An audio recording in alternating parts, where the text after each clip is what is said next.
commence Baruch Hashem ensemble. On va essayer de se consacrer, comme je l'ai indiqué, exceptionnellement, j'ai envie de dire, à un chapitre qui, en dehors de la série, je peux dire hors série, de ce que nous avons l'habitude de faire dans l'État Israël. Pourquoi?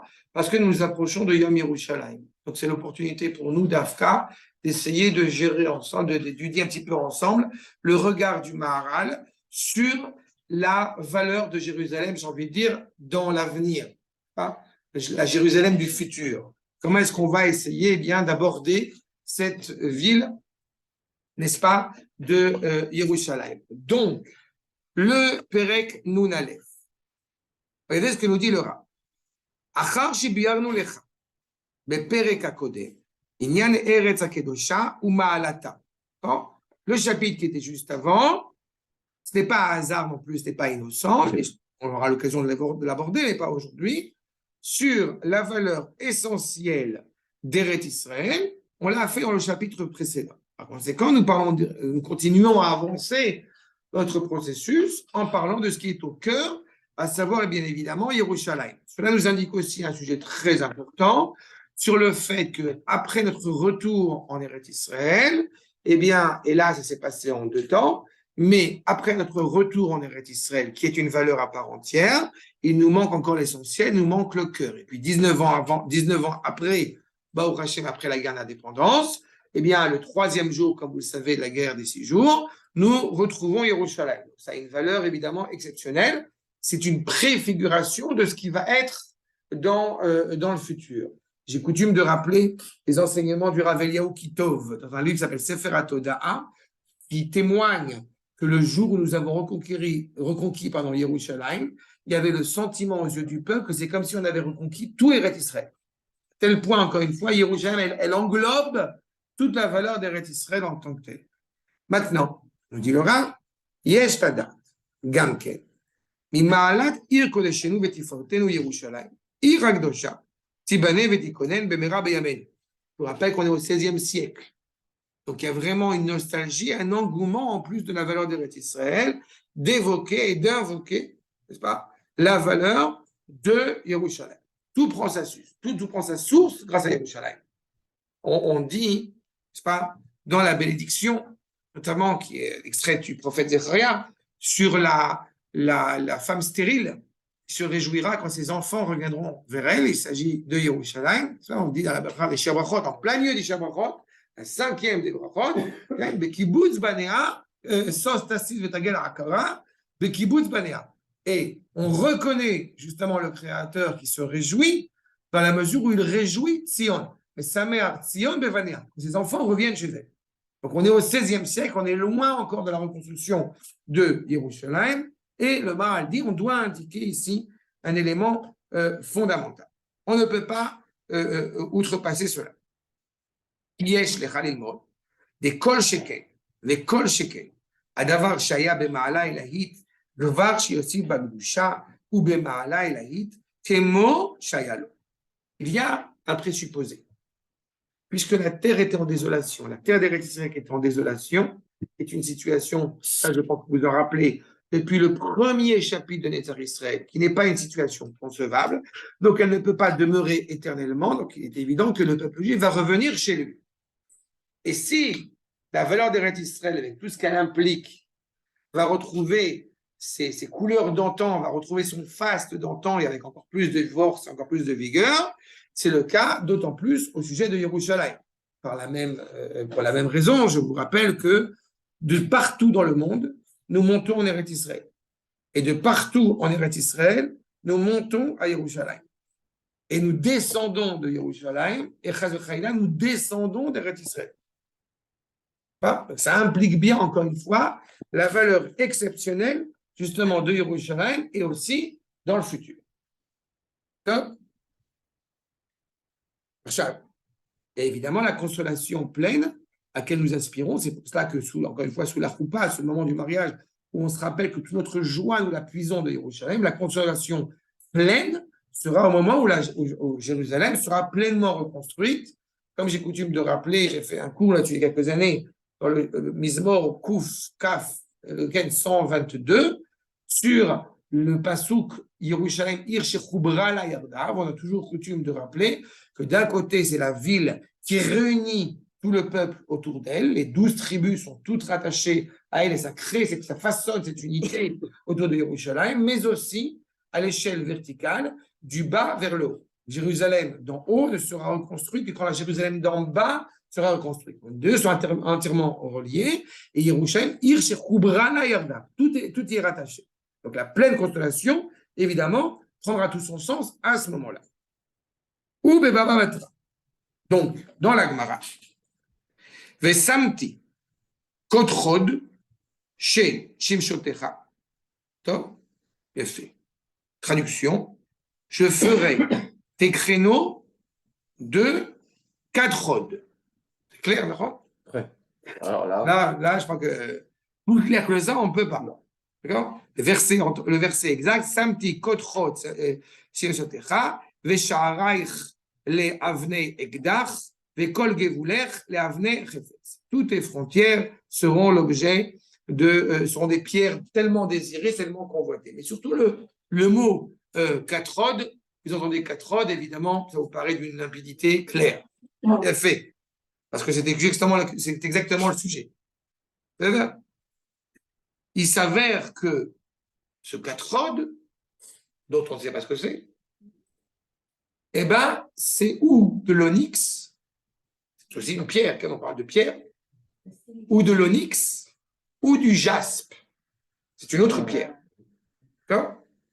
C'est clair maintenant, c'est simple. On a fini. Merci. Amar. Non, c'est pas la pétroléo. Amar Rabbi Shmuel, Bar Nachmani, Pligei Beit Rei Amoraï. Qu'est-ce que c'est que contrôle? Controverse. Les Chachamim, encore une fois, ils ne sont pas sûrs qu'est-ce que c'est que contrôle. D'Eretz Israël, Yehuda v'Chizkiyahu, Bana shel Rabbi Chaya, Vetrei Malachei Berakia, Michel et Gabriel. Non seulement il y a une controverse, n'est-ce pas, entre les deux Chachamim en Eretz Israël, mais aussi entre deux anges dans le ciel, entre Gabriel et Michael. Je vous ai dit que quand on dit que Kotrod, voilà, c'est simple, Jacques ou Onyx, c'est bon, on a fini, on n'a que commencé. Il y a une controverse. On ne sait pas à quoi fait référence le prophète. Aïn, quand il dit Kotrod, il veut parler de jaspe ou d'onyx. Eh bien, les Chachamim sur terre s'interrogent et les Malachim ne sont pas d'accord sur le sens de cette pierre. Quel est le sens? Le mot, c'est Kotrod. Kotrod. Et qu'est-ce que ça veut dire, Kotrod? Justement. Ou jaspe ou onyx. C'est la première fois que ce mot est employé, là? Une des rares fois il est employé. Quelle? Voire quasiment la seule fois. Oui. C'est pas sur le pectoral, non? C'est rare. C'est la. Tu vas poser la question si c'est la seule fois, c'est la seule fois. Ah. C'est la seule fois dans le Tanakh où il apparaît cette phrase, ce mot. Ah, donc c'est pas un mot qui Non, non. employé. Non. C'est la seule fois où il apparaît dans le Tanakh. Et on se demande qu'est-ce que c'est que cette pierre. Ça vient de l'Ardéen, ça vient de quoi? L'onyx, ça apparaissait sur le pectoral? Non, regarde, ça, tu interprètes. Non, tu interprètes que c'est du jaspe ou tu interprètes que c'est de l'onyx. C'est moi qui l'ai dit parce que je vous ai donné un petit peu déjà avancé. Mais ils savent pas, on ne sait pas ce que c'est. Pour l'instant, je ne sais pas ce que c'est. Mais c'est une pierre. Et il semble que ça soit onyx ou jaspe. On va voir. Mais vous êtes conscient évidemment que derrière cette controverse, il y a un petit truc en plus. Surtout si Gabriel et Michael sont aussi en controverse. Là, c'est plus compliqué déjà. Chadama est né. Chadama des Shoam. Chadama des Yashk. Là, il a dit, c'est ce qu'on appelle de l'onyx, le Shoam. L'autre a dit, c'est le jaspe. Amar lehem HaKadosh Baruch Hu, Avei Kadin vechadin. Vous avez raison, vous avez raison. C'est vrai. HaKadosh Baruch Hu a dit, Elu ve'elu, divrei dvarai chaim. Sha'araich le'avnei egdach, donc, et les portes de Jérusalem, eh bien, vont être des pierres Egdar, ça veut dire, c'est pas une arme, pourquoi ça s'appelle Egdar ou une arme, parce que c'est à feu, vont être des pierres comment dirais-je, brûlantes, des pierres en feu. Tout le portail de Jérusalem, dans le futur, c'est un portail flamboyant. Bon. Qu'est-ce que j'adore faire ce genre de truc, parce que c'est du pshat, là, évidemment, vous êtes conscient, tout est pshat. On est. Qui a des Rabbi Yochanan, pourquoi est-ce qu'effectivement, semble-t-il, le portail, les portes de Jérusalem, eh bien, vont être flamboyantes? Justement, Rabbi Yochanan, il s'assoit et il rappelle que dans le futur, Akadosh Baruch Hu a indiqué qu'il va amener להביא אבנים טובות ומרגליות שהן 30 על 30 וחוקק בהן 10 ברום 20 ומעמיד בשערי ירושלים. En plus de cela, point supplémentaire, c'est qu'effectivement, il semble-t-il, ça ressemble à des pierres flamboyantes, puisque dans le futur, Akadosh Baruch Hu va amener vers Jérusalem des belles pierres, des pierres précieuses, qui vont être disposées de 30 sur 30, et il va mettre 10 en haut et 20 sur les portails de Jérusalem. On ne comprend absolument rien. Non, mais c'est très bien. Pour l'instant, c'est la Gemara. Là, on cite la Gemara. Après, le Maral, il a tout expliqué. Les lagleg alav, l'igleg alav, ototamit chacham. Il y a quelqu'un qui a un peu rigolé sur ce chacham, sur ce qu'il dit. Jviata, deitziluta, lo mishkane kule eshkachen. On n'a jamais vu, encore une fois, des pierres 30 sur 30, des pierres précieuses qui ont cette taille aussi gigantesque. Tu bluffes, Marconi. Hein? Ça, c'est Gabriel qui parle avec. Non, ça c'est la cité de la peur. Il bluffe, Marconi. Non, c'est ici, c'est un chacham qui est en train un petit peu de railler un autre chacham quand il dépeint, semble-t-il, comment est-ce que il va ramener des pierres précieuses qui semblent encore une fois suffisamment imposantes et importantes. On ne peut pas trouver une pierre précieuse que c'est aussi grande taille. On ne trouve pas, ça n'existe pas. Les yamim et fliga, sfinato bayam, fazam alachel sharet, deka menasre avanim tovot, ou margaliot shel 30 al 30. Oh, t'as rigolé. Il se trouve que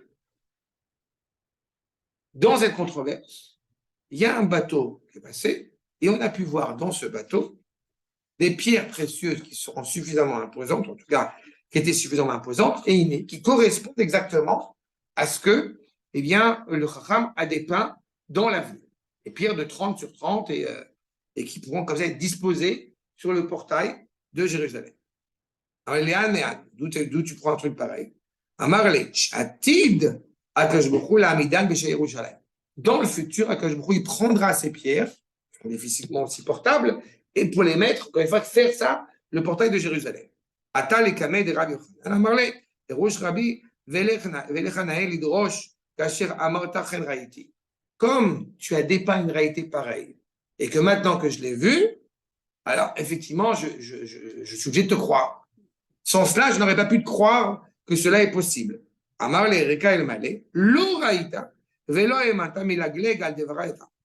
Si, encore une fois, jusqu'à ce qu'il voit, eh bien, il a raillé le Chacham, il aurait rigolé sur lui. Nathan enav, bo, enasa gad shel atzavot. Et donc, en français, on pourrait traduire simplement par le fait du fait qu'il ait vu, il ait perdu toute sa stature et tout son cynisme, si je puis dire, à l'égard du Chacham. Parce que je l'ai vu, alors maintenant, je ne peux pas rigoler là-dessus, et je suis malvenu, et j'ai fondu. Meita veolir etrem, comme il est dit, dans le verset, dans le Sefer Vayikra, je vais aller avec vous, comme j'avance fièrement et droitement devant vous, avec vous. Vous remarquerez qu'effectivement, il y a komemiyut. Pourquoi tu dis komemiyut? C'est quoi ce mot de komemiyut? À cela, Rabbi Meir commente, Omer, Mataim Ama, Eshte Komot Shel Adam Arishon. Komemiyut, il y a deux fois, deux komotes. Koma plus koma, komemiyut. On entend la répétition, cette alimentation du même. Eh bien, nous dit Rabbi Meir, il va, justement, cela indique quoi? Comment est-ce que le Baruch va marcher avec nous? 200 coudées. Keshte komot shel Adam Arishon. Comme le premier homme, qui lui aussi était très grand. Tout s'explique. C'est joli, clair. 200 coudées, ouais, ça y est. ורבי יהודה אומר, 100 אמה כנגד היכל וכותליו. 100 coudées, d'abord, par rapport à l'autel et au mur. Sauf que le Rabbi Meir, il dit 200 coudées. Comme Adam Arishon qui faisait 200 coudées. Comme Eliot, 2 fois. Comme Eliot, Comme Eliot. comme dans l'avenir, on va faire 200 coudées, donc ça va, tout est normal. Pas un texte un peu plus de profondeur, pas un truc. Non, voilà, pas un truc. Asher Beninu, Kenetiim, Migdolim, Meneorim. Comme cela a été inscrit en nous depuis notre plus tendre jeunesse, Bnotenu, Kezaviot, Mechutavot, Tavnit Echad. Comme on sait, encore une fois, comment est construit, inscrit dans les Teilim, comment est construit et façonné Bezrat Hashem, le Beth Amikdash, en l'occurrence l'autel. D'accord? Qui Ka'amar Rabbi Yochanan, les frais de Veizekei, c'est les fenêtres qui sont faites, justement, là aussi, des fenêtres qui sont faites de vent. D'accord? Je pense que là, c'est bon, on a fini le cours? On peut commencer maintenant? Ou Biur Inyanze. Maintenant, il faut qu'on essaie un petit peu de comprendre, encore une fois, ce que les Chachamim ont essayé de nous dire. D'accord? Ça serait bien, hein, c'est l'objectif. Bon, d'abord, on est conscient, évidemment, qu'on ne peut pas se rattacher à Jérusalem sans être attaché. C'est pour ça que le Maharal a commencé comme cela. On ne peut pas se rattacher à Jérusalem sans d'abord se rattacher à notre indépendance politique. Dès qu'il y a une autorité politique et un royaume, n'est-ce pas, en Eretz Israël. Ça, c'est encore une fois, c'est la base. Maintenant, Biur Inyanze, Yerushalayim, Eina Irtivit Kemosharair. Rav nous dit, Jérusalem n'est pas une ville normale, n'est pas une ville naturelle comme les autres villes. Certains, par exemple, évoquent l'idée que Jérusalem soit la capitale de l'État d'Israël. C'est pas vrai? C'est pas suffisamment exact. Jérusalem n'est pas la capitale d'Israël comme Paris est la capitale de la France. Jérusalem est la capitale du monde et le cœur de l'humanité. Et c'est parce que c'est le cœur de l'humanité qu'il doit être entre les mains d'Israël. C'est la ville d'Akadosh Baruch Hu. Par conséquent, à la différence de ce que pense malheureusement le roi jordanien qui avait dit Jérusalem, comme c'est une ville sainte et 3 fois sainte et 4 fois sainte et 15 fois sainte, eh bien, par conséquent, elle ne peut pas appartenir à un peuple, elle doit être internationale comme beaucoup le prônent, ce qui est une absurdité en soi. Parce que c'est justement parce que c'est la ville d'Akadosh Baruch Hu qu'elle doit être entre les mains d'Israël. Donc, ce n'est pas une ville comme les autres villes en Israël, ce n'est pas une ville comme les autres capitales, j'ai envie de dire, du monde. Non.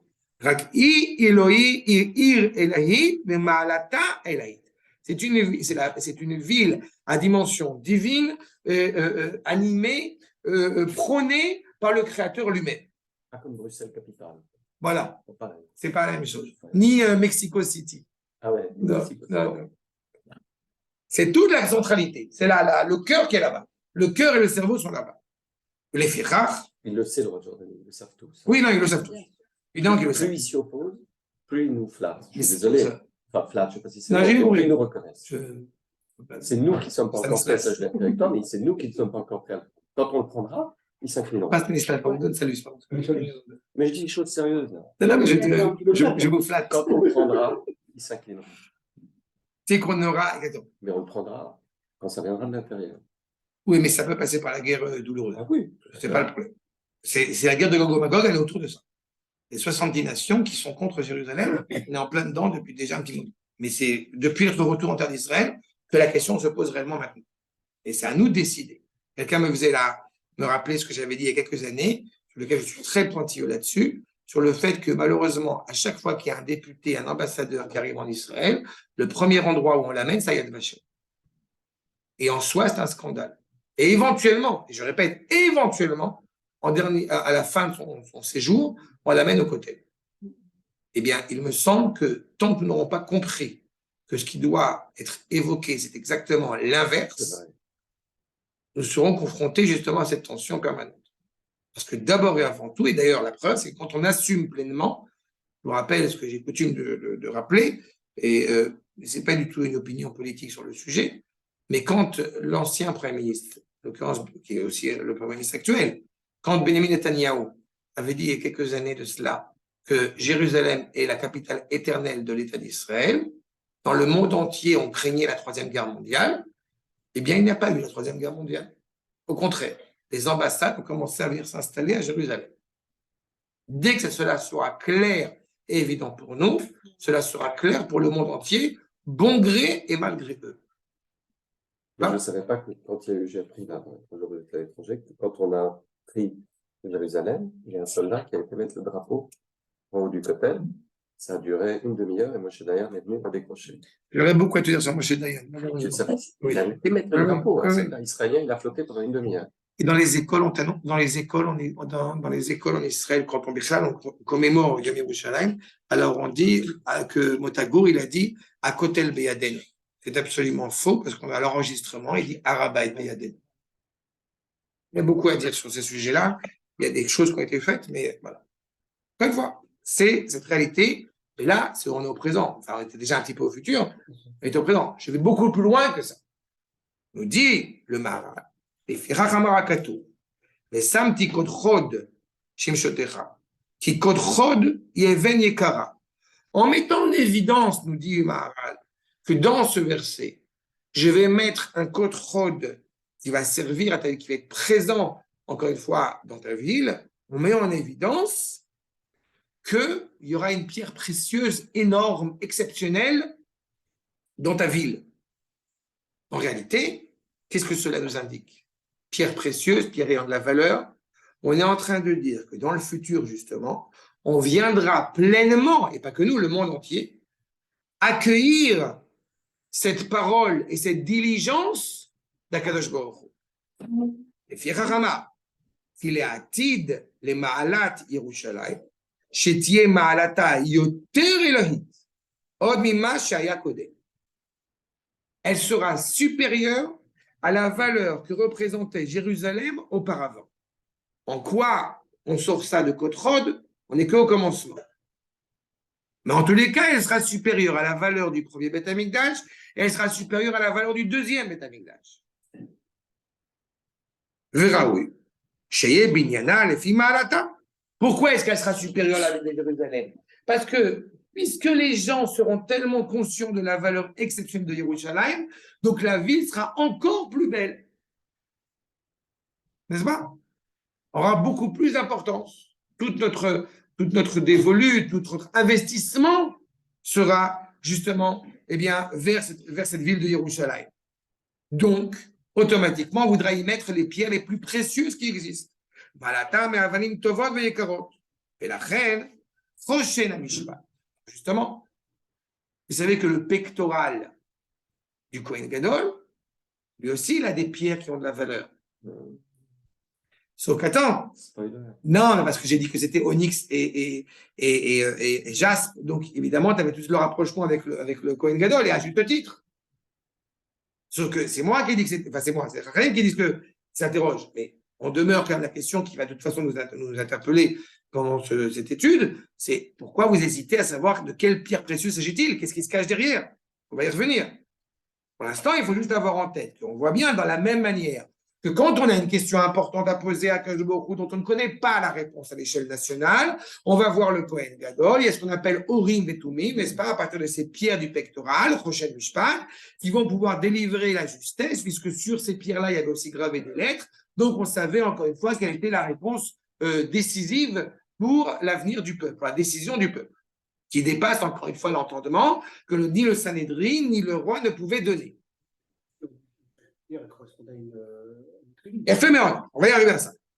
Amishpat, j'ai Urim et Tumim, Shemot Akedoshim, Ayachoshel Amishpat, mais Avnim Tovot. De la manière que ces pierres, justement, étaient précieuses, elles étaient surtout précieuses par rapport au message qu'elles allaient délivrer. Elles étaient précieuses en tant que telles, c'est vrai, mais elles étaient d'autant plus précieuses. Il n'y a pas de pierre en or, il n'y a pas d'or, par exemple, avec des pierres, mais elles étaient surtout précieuses par rapport au message qui, encore une fois, va être délivré.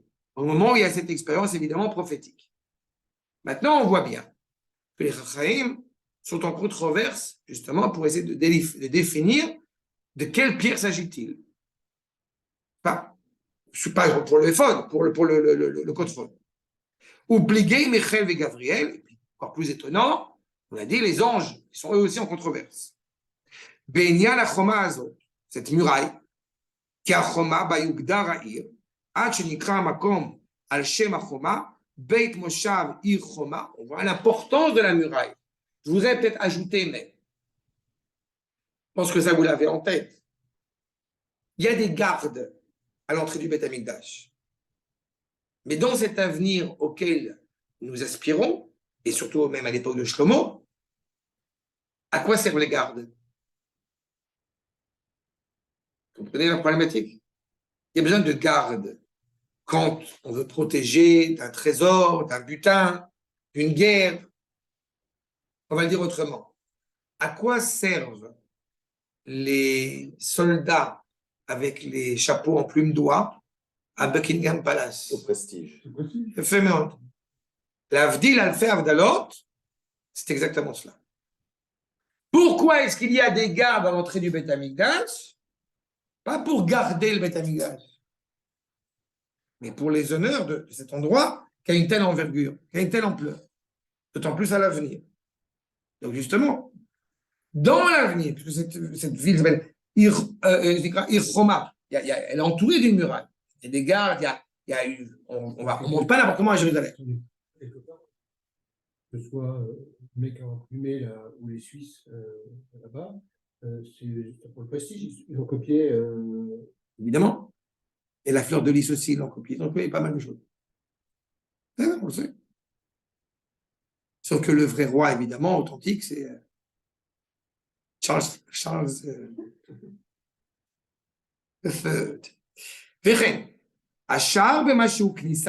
Puisque justement, les portes sont à l'entrée de la ville. Il faut rappeler que l'appareil judiciaire, traditionnellement, il est à l'entrée de la ville. Pourquoi? Parce que c'est à l'entrée de la ville où il y a des litiges.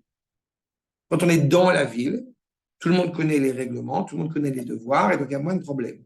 Et quand on venait surtout de l'étranger et qu'on rentrait dans une ville, eh bien, ça, c'est à cet endroit voilà, on met la mezouza à l'entrée de notre porte, parce que c'est à la sortie de la maison, quand on a cette unité, c'est à la sortie de la maison où le conflit, où l'ambivalence est possible.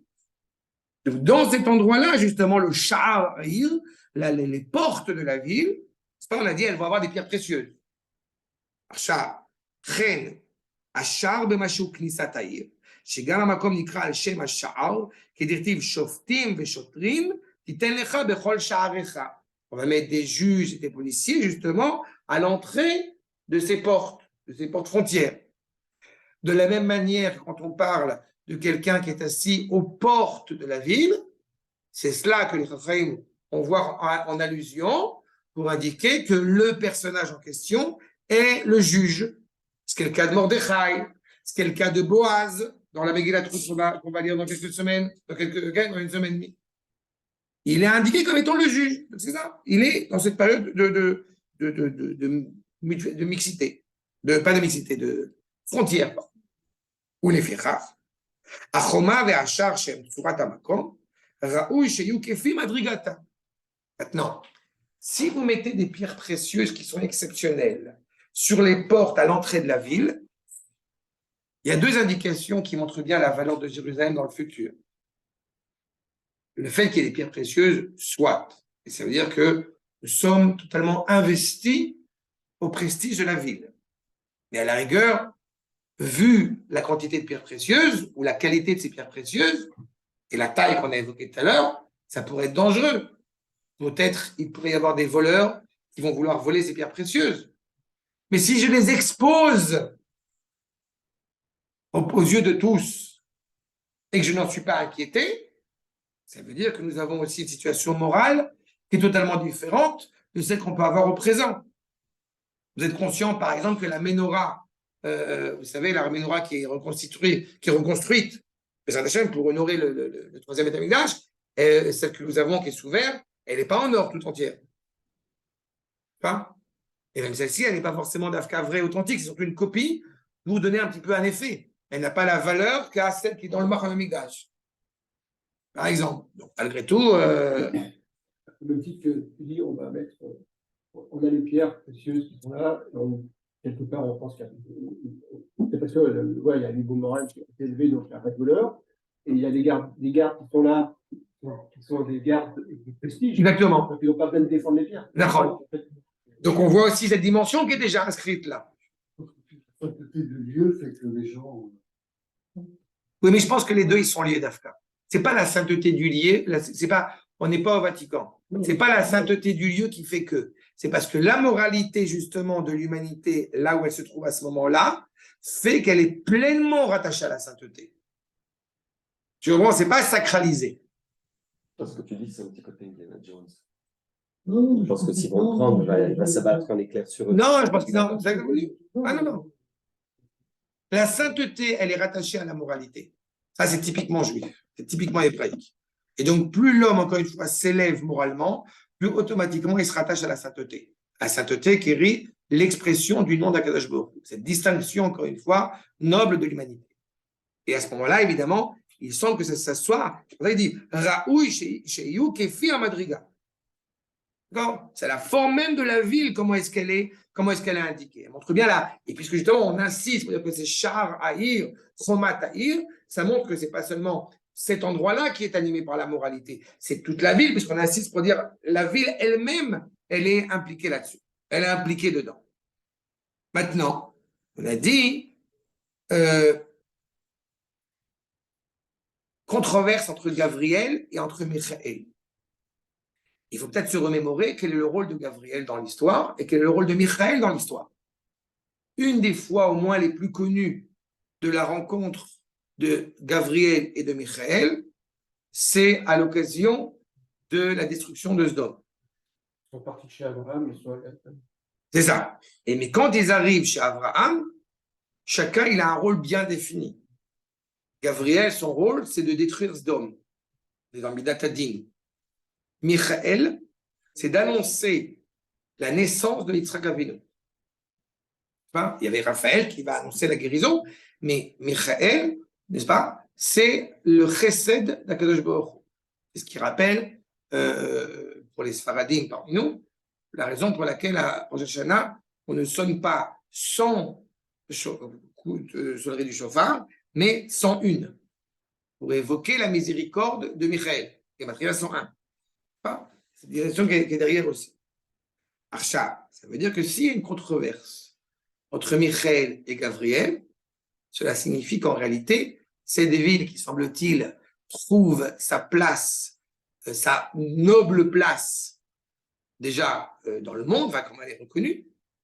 Est-ce que c'est motivé par la bonté inflexible et bienveillante et gratuite de ceux qui y résident, ou au contraire, c'est une ville qui est motivée par la justice, peut-être même délicate et douloureuse. Peut-être. Voyons. Pligé bas, très malaché. Veraboté nous a l'amrou, Michaël shel maïm, et Gabriel shel esh. L'eau et le feu. Bien sûr, on n'est pas en train de dire que Michaël c'est l'eau et que Gabriel c'est le feu. C'est pas ça la question. C'est qu'est-ce qu'ils expriment à travers cela. De ein adavar kach klal rak yem tsurot ifradot ze mize vehem mechulakim kemo esh vemayim. Je veux mettre en évidence surtout qu'il y a une vraie distorsion entre Michaël et Gabriel.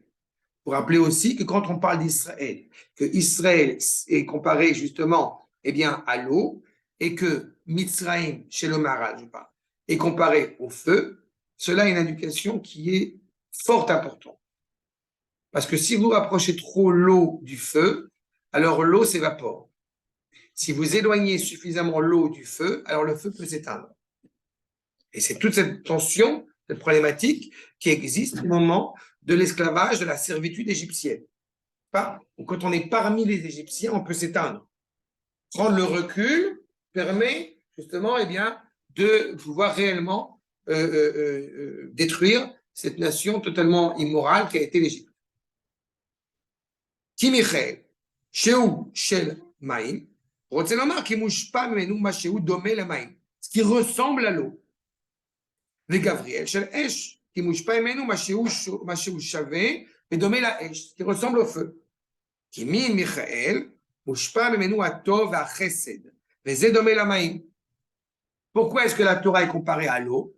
Parce que justement, de la manière que l'eau va dans tous les plus reculés recoins, n'est-ce pas, de la terre pour se développer. C'est ce chesed infini, encore une fois, à l'égard de quelqu'un qui ne connaît pas forcément la Torah, et que la Torah peut l'élever là où il se trouve. C'est le chesed de Michaël. C'est cette bienveillance, encore une fois, de Michaël. Et Gabriel, Mushpan Menu Adin. Alors que Gabriel, quand il est temps de mettre, malheureusement, c'est comme ça, la justice sur Sdom, alors il le fait. C'est le feu. Et d'ailleurs, la ville de Sdom est détruite par le feu. Veu Shove les Esh. Donc, c'est l'équivalent du feu. Ah, pour qu'il n'y ait pas de malentendu, dans notre tête, il y a une contradiction entre Michaël et Gabriel. Chez Akadosh Baruch Hu, il n'y a pas de contradiction. Mais non, d'accord? Ils ne sont pas en train de jouer les. Bon, il faut être. Je suis très pointu là-dessus aussi parce que vous savez que une des nuances fondamentales entre le catholicisme et le protestantisme, c'est que le protestantisme, il n'y a pas de statut. Il n'y a pas de statut dans leur temps. Mais quand vous demandez à un protestant vers qui tu te tournes quand tu pries, alors il invoque toute une ribambelle d'anges. Pas? Il faut être conscient, l'Avdil, mais la milliardaire de l'autre, que quand nous nous adressons à Kadosh Baruch Hu, nous adressons exclusivement à Kadosh Baruch Hu. Et l'évocation des anges tutélaires éventuels qui agiraient, qui seraient entre guillemets la créature céleste, qui agirait en tant que serviteur fidèle d'Akadosh Baruch Hu, eh bien, même si elle est invoquée, mais dans la liturgie, elle va être invoquée, on ne la lira pas, on ne prononcera pas son nom. Pour pas qu'il y ait justement une. On voit des anges. Oui. C'est nous les anges, je ne connaissais pas ça avant, les anges chez nous, c'est des fonctions. Exactement. Très, très Exactement. Mais ils n'ont pas le mérite. Exactement. Donc, il n'y a pas de mérite. Les créatures célestes. Exactement. Il n'y a rien. Pardon? Oui, mais on les invoque justement. On les invoque pour que leur fonctionnalité, justement, eh bien, elle soit, je veux dire, protectrice, si tu veux. Au-dessus de moi, à côté de moi. Mais c'est au nom d'Akadosh Baruch Hu. Tu as fait la Kirat Shema juste avant. D'accord? Ah, il y a une question, pardon, je n'ai pas vu. On remarque, je ne sais pas. Quel lien avec les plaies, eau et feu ensemble? Ah, je ne sais pas qui c'est qui a posé la question? Je n'ai pas vu qui s'est posé la question. Ah, Laurent, en effet. Ça, j'ai évoqué ça à l'occasion dans l'étude sur Pessah. C'est quand justement la dimension du din et du chesed s'unit pour le bien de Israël. C'est ce qui s'est passé avec le barad, la plaie de la grêle, où c'était justement, on dit, de l'eau avec des flammes à l'intérieur. C'est justement cette notion, encore une fois, où tout le monde est réquisitionné, tout le monde s'engage parce qu'il faut sortir Israël de l'Égypte. D'accord? Oui, là, ils sont unifiés ensemble pour. Exactement. À la demande d'Akadosh Baruch Hu. D'accord. Ouais. Achab, les ficha, Surat Michael, Chesed, et Surat Gabriel, Esh. Tu as compris? Michael est rattaché donc, effectivement, au Chesed, donc à l'évocation de l'eau, et Michael au feu. Les ficha, Michael, Shumemune Alamaim, Amar chez Surat Aïr, on verra le bien, on verra la bienveillance, on verra cette agréabilité constante qui flue dans la ville. Du coup, il dit eh bien, la pierre, la muraille qui sera autour de Jérusalem sera une muraille faite de onyx. Parce que l'onyx montre le bien et la grâce et la bonté. C'est ce qu'elle invoque, la couleur de l'onyx.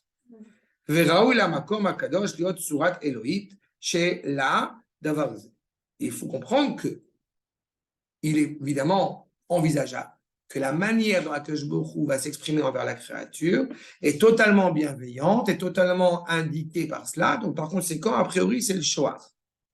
Alors, le alors que Gabriel dit quoi? Chez Houdin, on dit que Gabriel, c'est le feu, c'est le din. Donc, il convient, d'autant plus que la pierre qui constitue la muraille autour de Jérusalem soit le jaspe. Parce que justement, les couleurs du jaspe, eh bien, indiquent la dimension de justice.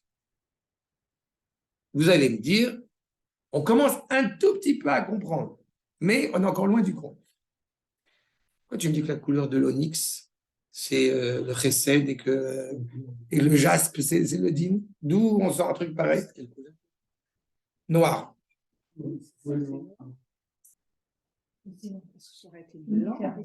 Pardon? Et l'onyx, Shoam, Avnei Shoam, ce sont les pierres donc rattachées au chesed.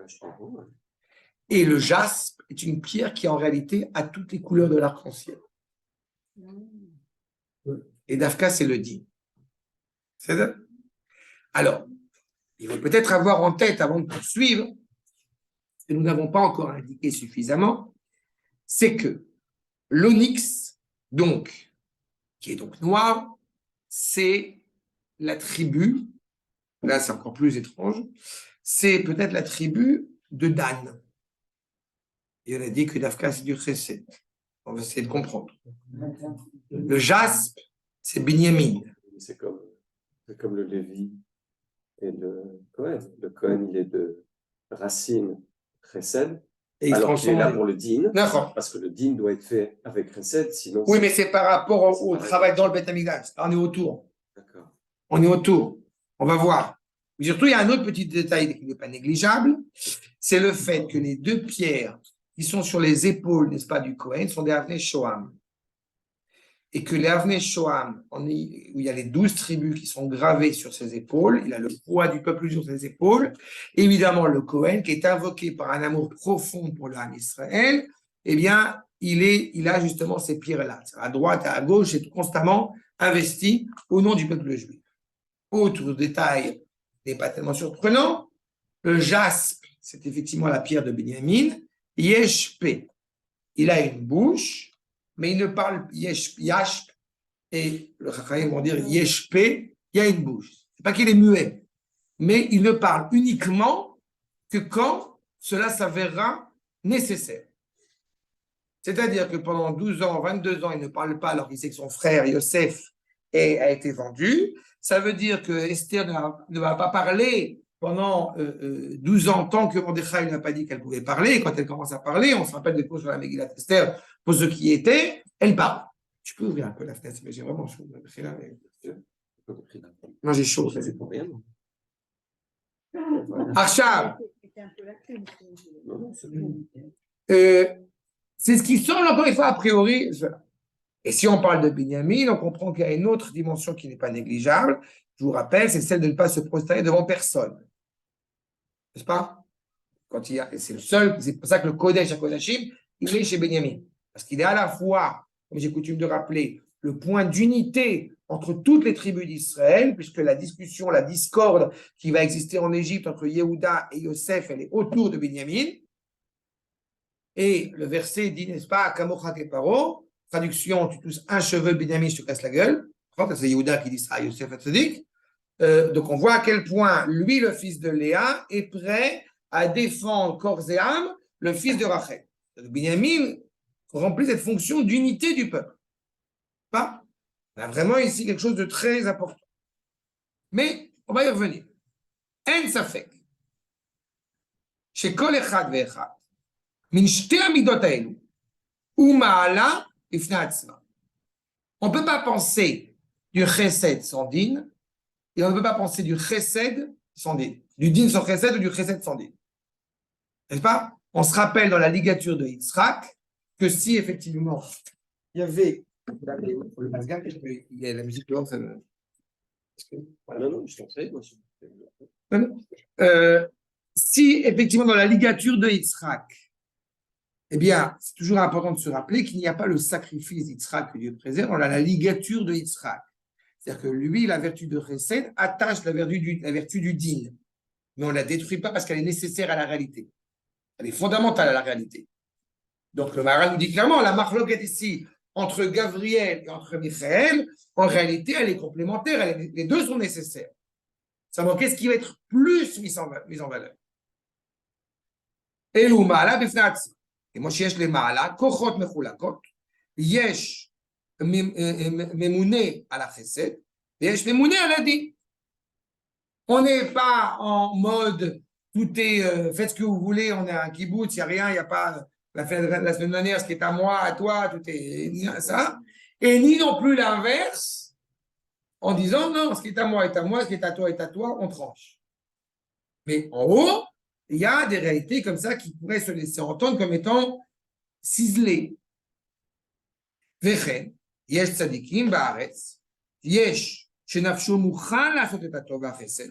On a des tzadikim qui sont pleinement investis avec l'envie de faire le bien, encore une fois, gratuitement, sans en attendre en retour et sans voir si la personne est méritante ou non. ויש שהוא מוכן לדין. Il y a des tzadikim qui sont prêts à faire la justice. Pas? Est-ce qu'ils pourraient être tzadikim pour faire la justice? Évidemment.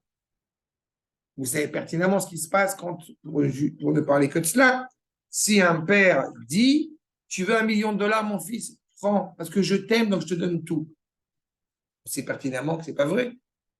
C'est un amour égoïste. J'ai envie que tu m'aimes, donc je te donne $1 million. Donc ce n'est pas de l'amour, ce n'est pas du chesed. Le vrai amour pour son prochain, il passe d'Afka par le din. C'est cette capacité à dire non. Et c'est le din pour le chesed. Oui, mais parce qu'encore une fois, les deux, il n'y a pas cette notion de cruauté, on sait très bien qu'on n'a pas de Satan, on n'a pas ce genre de choses. Non, il n'y a pas une pureté d'amour pur du din. Exactement. Mais parce que c'est nécessaire pour la créature. Mais ce qui est beau, c'est que tout est pour le chesed. Au bout du compte, oui. Voilà, Bechesed Ibané. Parce que c'est l'amour d'Akash Baruch. Les deux servent, encore une fois, le projet divin. Donc les deux sont nécessaires. Et Kol Echad Ve'echad, Mala Bifnei Atzma. Les deux sont clairement, encore une fois, des valeurs, chacune à sa place. Lechach, Trei Malaché, Perakia, Veterei Amouraï Baaretz, Domi Veshavim. Pourquoi est-ce qu'on a insisté pour dire, et c'est peut-être ça qui commence à nous donner aussi des aiguillages. On insiste pour dire que les anges en haut, dans le ciel, et les chachamim en bas sont en controverse, parce qu'en réalité, les quatre sont intimement liés l'un à l'autre. Quand on voit un grand Talmid Chacham, vous vous rappelez, on a coutume de dire, il faut qu'on ait l'impression de voir un Malach Hashem Tzevot. On voit un ange tutélaire. Quand on voit un Talmid Chacham en bas, on voit la parole d'Akadosh Baruch Hu transmise ici sur terre. A Torah lo bashamayim hipo, elle est là. Donc, la controverse, que ce soit en haut ou en bas, elle est intimement reliée l'une à l'autre. Si je parle de la dimension future de Jérusalem, où le bien réside pleinement sur Jérusalem, et que je veux essayer, moi, ici, à ma génération, d'essayer de saisir un peu, de comprendre un peu, comment est-ce que je peux le comprendre? Aujourd'hui, vous sortez un coffre-fort avec plein de pièces d'or dedans, pas un coffre-fort, il y a une cassette faite. Tu dis Indiana Jones tout à l'heure. Okay? On sort dans la rue, on met comme ça ce coffre avec plein de pièces d'or dehors. D'accord? Dans la vieille ville d'Akko. Par exemple. C'est certain que personne ne va y toucher. D'accord? Parce qu'il y a une telle pureté, une telle élévation. Top. Arshav. Non, c'est vrai, je l'ai fait. J'ai fait l'expérience. Maintenant, on va dire, non, personne ne va y toucher parce que la police, elle va être à côté, elle va garder, et la loi, elle a décrété que si jamais, effectivement, tu fais ça, tu vas partir en prison. Et donc, dans les deux cas de figure, on a un problème. Ou alors, on a un risque, on a un danger d'être confronté à cela, ou alors on est rassuré de savoir que ça ne va pas se produire parce que, etc., parce qu'il y a la loi, etc. Pour le coup, il y a une petite anecdote que j'ai vue cette semaine. Il y a un juif qui a retiré beaucoup d'espèces. Vous avez entendu cette histoire? Et il a oublié son sac. Il a oublié son sac à un endroit, c'est à Jérusalem. Et une heure après, même 2 heures après, j'ai oublié mon sac, machin et tout. Il y avait plein d'argent dedans, il y avait plein de billets à l'intérieur. Et il y a un juif qui était là-bas. Il est revenu sur là où il devait rentrer peut-être son sac. Et il y avait un juif apparemment Haredi qui était là, qui était assis avec le sac et qui attendait. Il s'est dit, bon, je vais attendre 1 heure, si jamais quelqu'un y revient, et après, bon, on verra peut-être. C'est long, c'est à moi. Non, Mais je plaisante. non, ils ont non, il a dit, qu'est-ce qu'il s'est dit dans 1 heure?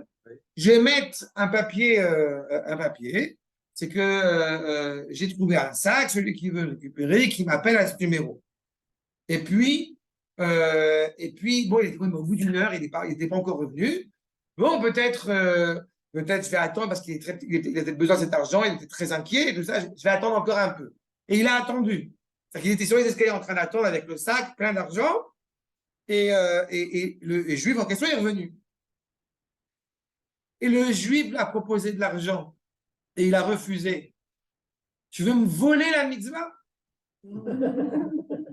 Ce qui était aussi émouvant, c'est que le juif en question, apparemment, il a écrit, c'est pour ça qu'il a témoigné de cela, en disant que lui qui avait des avis très virulents à l'égard du monde Haredi, soudain il s'est calmé. Bon, c'est un peu triste qu'il ait besoin d'arriver à ça pour avoir la haine à l'égard de son frère juif, mais ça c'est un autre problème. Mais en tous les cas, là, on a affaire, on peut toujours s'interroger. Est-ce qu'il a fait ça pour des raisons spirituelles, tu veux me voler la mitzvah?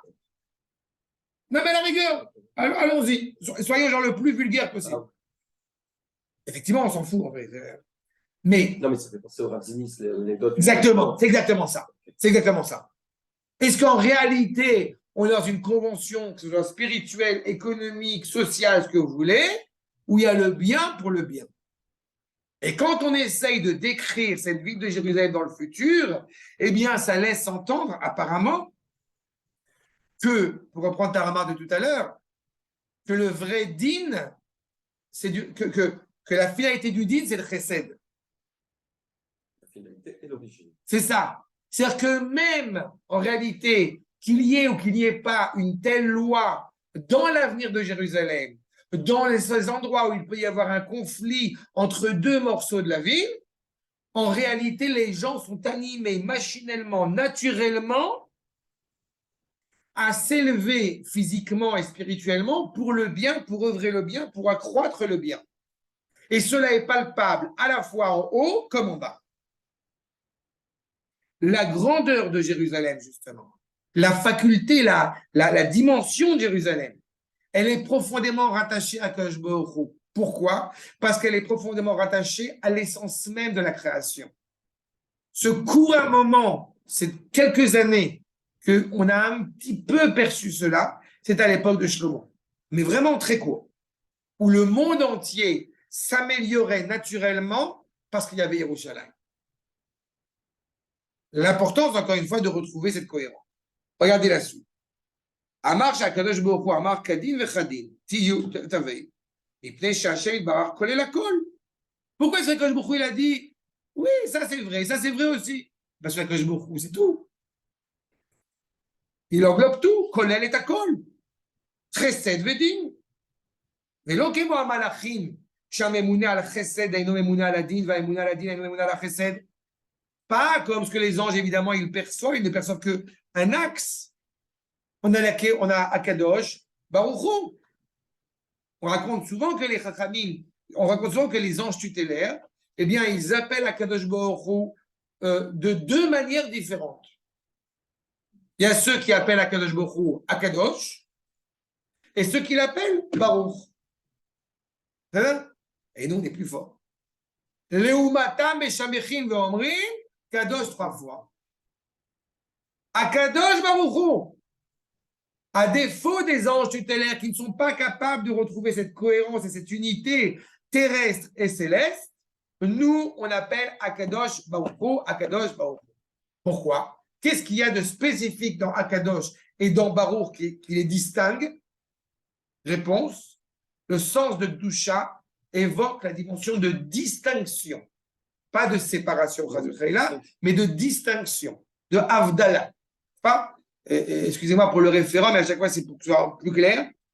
Une fille de joie, en hébreu traditionnel, se dit Isha Kedesha. Elle est en dehors du camp. Akadosh, c'est ce qu'on appelle ce rapport, encore une fois, à l'égard d'Akadosh Baruch Hu, dans sa dimension de transcendance. Baruch, je te reconnais source de bénédiction, qui a créé ce hamburger pour moi. Ça, c'est l'immanence. C'est ça? C'est Baruch. La proximité avec Akadosh Baruch Hu, qui a fait ce galet. Tu sais, galet? C'est pas vrai, Ashkenaz. J'ai découvert ça il n'y a pas longtemps. C'est ignoble. C'est un régal kroucha. C'est délicieux. Ouais. C'est le pied de veau en gelée. Ouais. C'est un des rares trucs d'Ashkenaz que j'aime. Ah ouais? Ah ouais, le pied de veau. Mais en des gelée, Ashkenazim, avec du récord, ok. j'en suis- Les Ashkenazim m'ont dit que quand je ne savais pas ce que c'était, les Ashkenazim m'ont dit que c'était une horreur. Non, pour eux, ce qui veut dire que c'est bon. Ah, Réfléchis bien. C'est ça que je te dis que c'est bon. Et demande-leur les petites fiches, ils vont dire que c'est délicieux. c'est honteux. Voilà. Après, on va faire un centre juif, voilà, de culture juive francophone. Voilà. En tous les cas, pour Akadosh Baruch Hu, évidemment, tout s'est englobé dans tout. On retrouve cette idée-là chez l'homme d'Israël, en disant Akadosh Baruch Hu. Vehu Yitbarach kolel hakol. Vehu Yitbarach noten lama la kolelet shetiye b'tircha dechula ba. Il donne une place, une valeur à Jérusalem qui englobe tout. Vous comprenez quand je recite ce verset en disant Ir shechubra la yarda que j'ai rappelé tout à l'heure, tous unis autour de Jérusalem. Mais pas seulement à l'échelle horizontale, mais à l'échelle verticale. Akadosh Baruch Hu veut une ville où il peut y résider. À Makom Asher Efrar. Il veut résider, résider. Dans le futur, à ce moment-là, on parle d'Akadosh Baruch Hu, comme il dit Rachid dans Bechukotai, qui marchera parmi nous comme l'un des nôtres. Vous comprenez qu'on ne peut même pas imaginer. Il mangera du galet comme Vehuid Barak, noten la ma'ala kolele. Il lui donne cette valeur justement qui englobe tout. Mais aux yeux de celui qui n'est pas encore totalement impliqué dans cela, il est difficile de cerner que Jérusalem, entre guillemets, je veux pas dire, peut être tout et son contraire, mais peut être cette réalité complexe, qui nous apparaît à nous complexe. En vrai, c'est très simple. Et pour l'instant, c'est complexe. Noten la ma'ala kolele, sheti ikarcha de kulabba. C'est-à-dire qu'au sein de la ville, il y aura à la fois du chesed et à la fois du din comme étant une unité totale. Mais quand on sortira de la ville, eh bien, aux yeux de certains, on aura l'impression que c'est du chesed, aux yeux de d'autres, on aura l'impression que c'est du din. Parce que justement, c'est quand on sort, comme on l'a dit tout à l'heure, on descend de Jérusalem. Okay? On monte à Jérusalem pour retrouver cette cohérence, cette unité, cet oxygène. On sort de Jérusalem, on retrouve la distinction. Et heureusement, il y aura toujours une distinction, encore une fois, entre les différents éléments de l'humanité. Même si tout s'élève. Plus nous nous élevons, plus le monde s'élève. On parle qu'à la fin des temps, eh bien, tout le Ham Israël, tel que ça a été annoncé au Har Sinaï déjà, sera clairement une nation de pontifes. Donc Israël devient Lévi. Lévi devient, ça c'est le premier stade. Israël devient Lévi. Lévi devient Cohen. Cohen devient Cohen Gadol. Cohen Gadol devient Cohen Gadol Gadol. Et à la fin des temps, on parle du monde entier qui va devenir Israël et Israël qui va devenir Kohanim. Vous comprenez que c'est cette évolution permanente. Mais donc la distinction, elle demeure.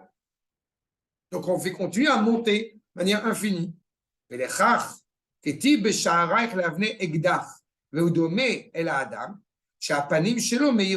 Pourquoi est-ce qu'on a dit que c'est que justement que le portail de Jérusalem sera composé de pierres flamboyantes? En réalité, si c'est des pierres précieuses, alors c'est pas forcément flamboyante, mais on aura l'impression que c'est du feu parce que tel le visage de l'homme qui éclaire.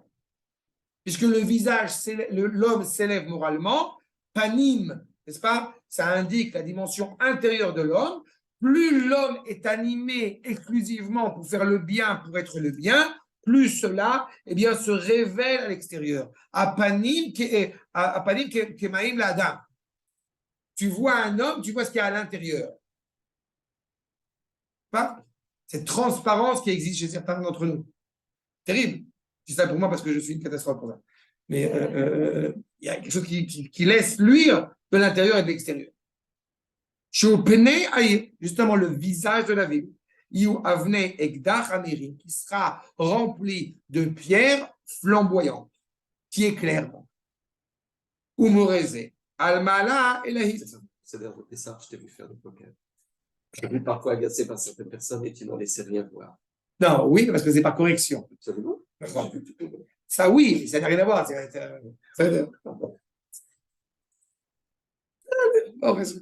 vrai, c'est la correction. C'est la correction. C'est pas un mot pour l'autre. C'est normal, tu n'as pas d'invité. Ce que j'ai encore dit à pas longtemps, regardez les invités, tu dois aussi faire en sorte qu'il y ait un échange.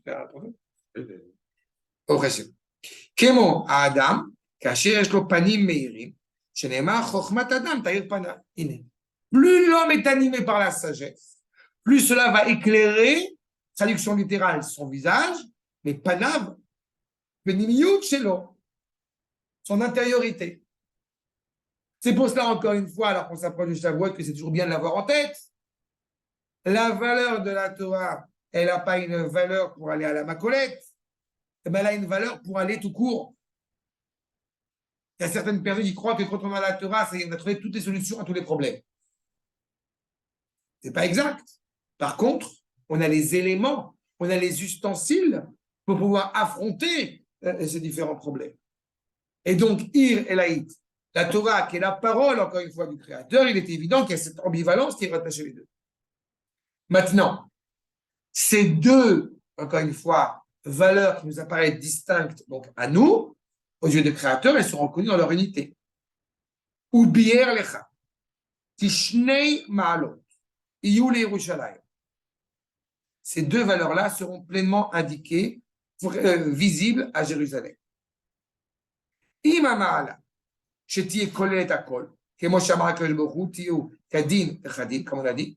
Elles impliquent encore une fois à la fois la réalité terrestre, mais aussi la réalité qui la distingue de cette réalité terrestre et matérielle. Vous savez, c'est tout le problème. Quand on parle en français, et entre autres en français, on indique cette dimension de spirituel et matériel. Il y a toujours quelque chose, et avec les années, ça me gêne de plus en plus, il y a toujours quelque chose comme ça, de séparatiste. En hébreu, il y a ça dans la Gashmout, par exemple. Justement, tu remarqueras que d'abord en hébreu, on a, c'est très intéressant parce qu'on a Gashmiut, on a Chomriut et on a Chomranut. Et les trois sont très différents. Il y a cette idée de s'élever au-dessus de la matérialité, au-dessus de la réalité finie, mais, encore une fois, c'est aux yeux de l'homme. C'est-à-dire qu'il ne viendrait pas à l'esprit d'un juif éclairé de penser qu'il y a des domaines où Akadosh Baruch Hu se révèle et d'autres où Akadosh Baruch Hu ne se révèle pas. Il y a des degrés. Mais il n'empêche que tout est encadré dans ce monisme intégral. Alors que quand on parle de spiritualité et de matérialité, souvent aux yeux d'un certain nombre de gens, la spiritualité, oui, c'est on en a besoin pour se rattacher à la divinité. Mais dans la matérialité, il n'y a pas de spiritualité.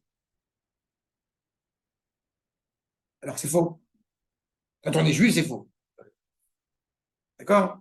Tout est encore une fois imbriqué l'un dans l'autre. C'est une unité, c'est une cohérence. C'est la ville même de Jérusalem. Yerushalayim, comme son nom l'indique, la Ira Shalem, la crainte révérentielle, complète, parfaite, absolue, authentique envers Akadosh Baruch Hu. C'est la ville où la justice règne, où on n'allait pas s'endormir en ayant un litige juridique avec quelqu'un dans Jérusalem avant que la nuit tombe, pour que la ville soit toujours animée par la justesse. On voit à quoi, encore une fois, on aspire. Achab, im shetiye la ma'ala eliona tzura nivdelet, à tel point que la ville de Jérusalem, elle n'est pas donc seulement rattachée au monde terrestre, elle est rattachée au monde, j'ai envie de dire, céleste. L'endroit où a siégé Akadosh Baruch Hu, c'est un petit KGB. On parle d'Akadosh Baruch Hu, en Bretagne, on ne parle pas d'un roi qui a besoin du château de Versailles. L'endroit que demande Akadosh Baruch Hu, puisqu'on veut qu'il réside parmi nous, donnez-moi un petit carré. C'est tout. On veut être en chacun de nous.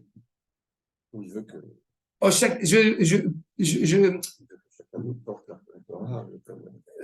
Sa parole, ouais, sa parole et sa sainteté. Je vais un peu plus loin, si tu me permets, c'est juste pour être pointilleux sur le mot. C'est pas chacun de nous, c'est au sein de nous le peuple et par le peuple en chacun de nous. Pourquoi j'insiste sur ce point? Parce que quand on dit en chacun de nous, il y a un côté parfois genre Dieu est présent partout. Non, je sais que tu n'as pas voulu dire ça toi, mais c'est bien à chaque fois de bien insister. D'accord? C'est comme quand tu as une remarque qui m'a profondément. Je suis navré de le rappeler, mais ça nous a fait rire quand il y a eu une remarque.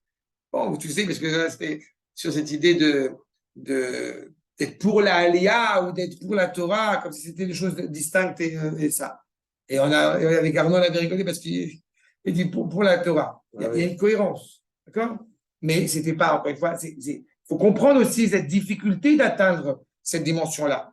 D'accord? Quelqu'un m'a demandé il n'y a pas si longtemps que ça, justement, après un certain nombre d'enseignements que j'avais livrés, pourquoi est-ce qu'il y a des Juifs du monde entier qui ne comprennent pas cela? Et les Mekoubalim ont expliqué, notamment le Rav Mordechai Atia, qu'il y a un voile qui empêche de voir. Donc, n'ayons jamais, c'est triste, hein, mais n'ayons jamais de regard méprisant à l'égard, on dit ce qu'on voit ici, on ne voit pas de là-bas, on n'a jamais de regard méprisant, surtout à l'égard de nos frères, au contraire, si on peut les aider, mais il faut comprendre qu'il y a vraiment une réalité, quoi. C'est, quand on monte en Israël, il y a cette réalité que soudain on arrive à comprendre les choses. Là, l'ère d'Israël permet de comprendre des choses qu'ailleurs on n'aurait pas compris. D'accord? C'est exactement cette problématique-là. Parce que justement, c'est cette unité que permet Yerushalayim. Achab. Donc, Uma Shiama, Leativ Mevi Akash Baruch Hu Avanim, Shloshim Ashloshim. C'est-à-dire qu'il y avait des pierres, pas de 30 sur 30. Qu'est-ce que ça veut dire? Qui esrim lo itachet. Parce que 20, c'est pas possible. C'est vrai que ça me fait rire. Discussion mathématique comme si c'était. Charé à Petar Gavoa et Esrim Vetsarir Yoter. Comme l'entrée, pas de la ville, est de 20, donc il faut que ça soit plus grand. Bon. Avant? À 20 coudées, le Echal. Oudé Arkita, Min Esrim Okmei Esloshim. Il faut qu'il y ait genre. Donc, tu ne veux même baisser la tête quand tu rentres. Il faut que ça soit suffisamment grand. Donc, okay, il faut qu'il soit plus grand que 20 coudées.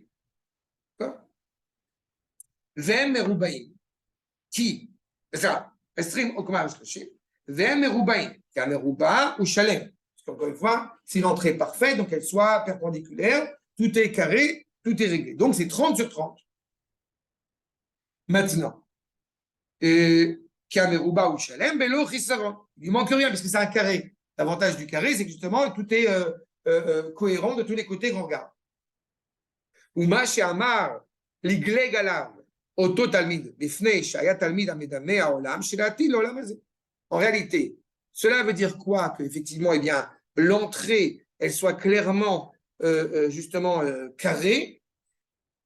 Est-ce qu'on peut imaginer un monde parfait? Réponse, non. Je viens de préciser, est-ce qu'on peut imaginer un monde parfait? Réponse, non. Est-ce qu'il y aura un monde parfait? Réponse, oui. Hein? Ne pas imaginer cela pour l'instant quand on voit la quantité de travail que nous devons continuer à fournir.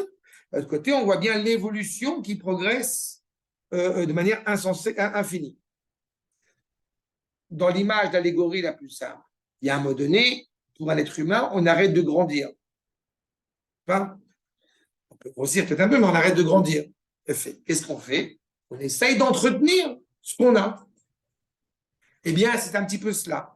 C'est en soi aussi une continuité de s'accroître. L'homme arrive à un moment donné où justement, eh bien, il est exactement tel qu'il doit être, la ville de Jérusalem telle qu'elle doit être, et donc elle va être dans ce cadre-là. Et Amar, pas Amar. Et Fliga, Sfina, Beyamagadol. Il dit justement que ce qui a mis fin à la controverse, c'est qu'on a vu justement ce bateau. Qu'est-ce qu'il veut dire par là? רוצה לומר שהשיג בעניין הזה לעיין בעומק דבר זה. Il faut comprendre ça en profondeur. Pourquoi un bateau d'abord? Vous savez pourquoi le bateau? Dans ce bateau, on se rappelle dans ces Fériona, quand il y a les 70 marins, qui sont les 70 nations, et qui à un moment donné, parce qu'ils voient bien qu'il y a un tonnerre, une tempête qui s'abat juste sur ce bateau, ils balancent leurs kélim, ils balancent leurs idoles. Est-il possible d'imaginer un monde sans idoles et avec la présence illuminante et exceptionnelle d'Akadosh Baruch Hu exclusivement? Réponse, a priori, on ne peut pas l'imaginer. Et pourtant, il a vu ce bateau. Donc, c'est vrai. C'est en train d'indiquer cette sagesse qu'il est en train de voir. Ils ont tous balancé leur divinité. Il n'y a plus d'image.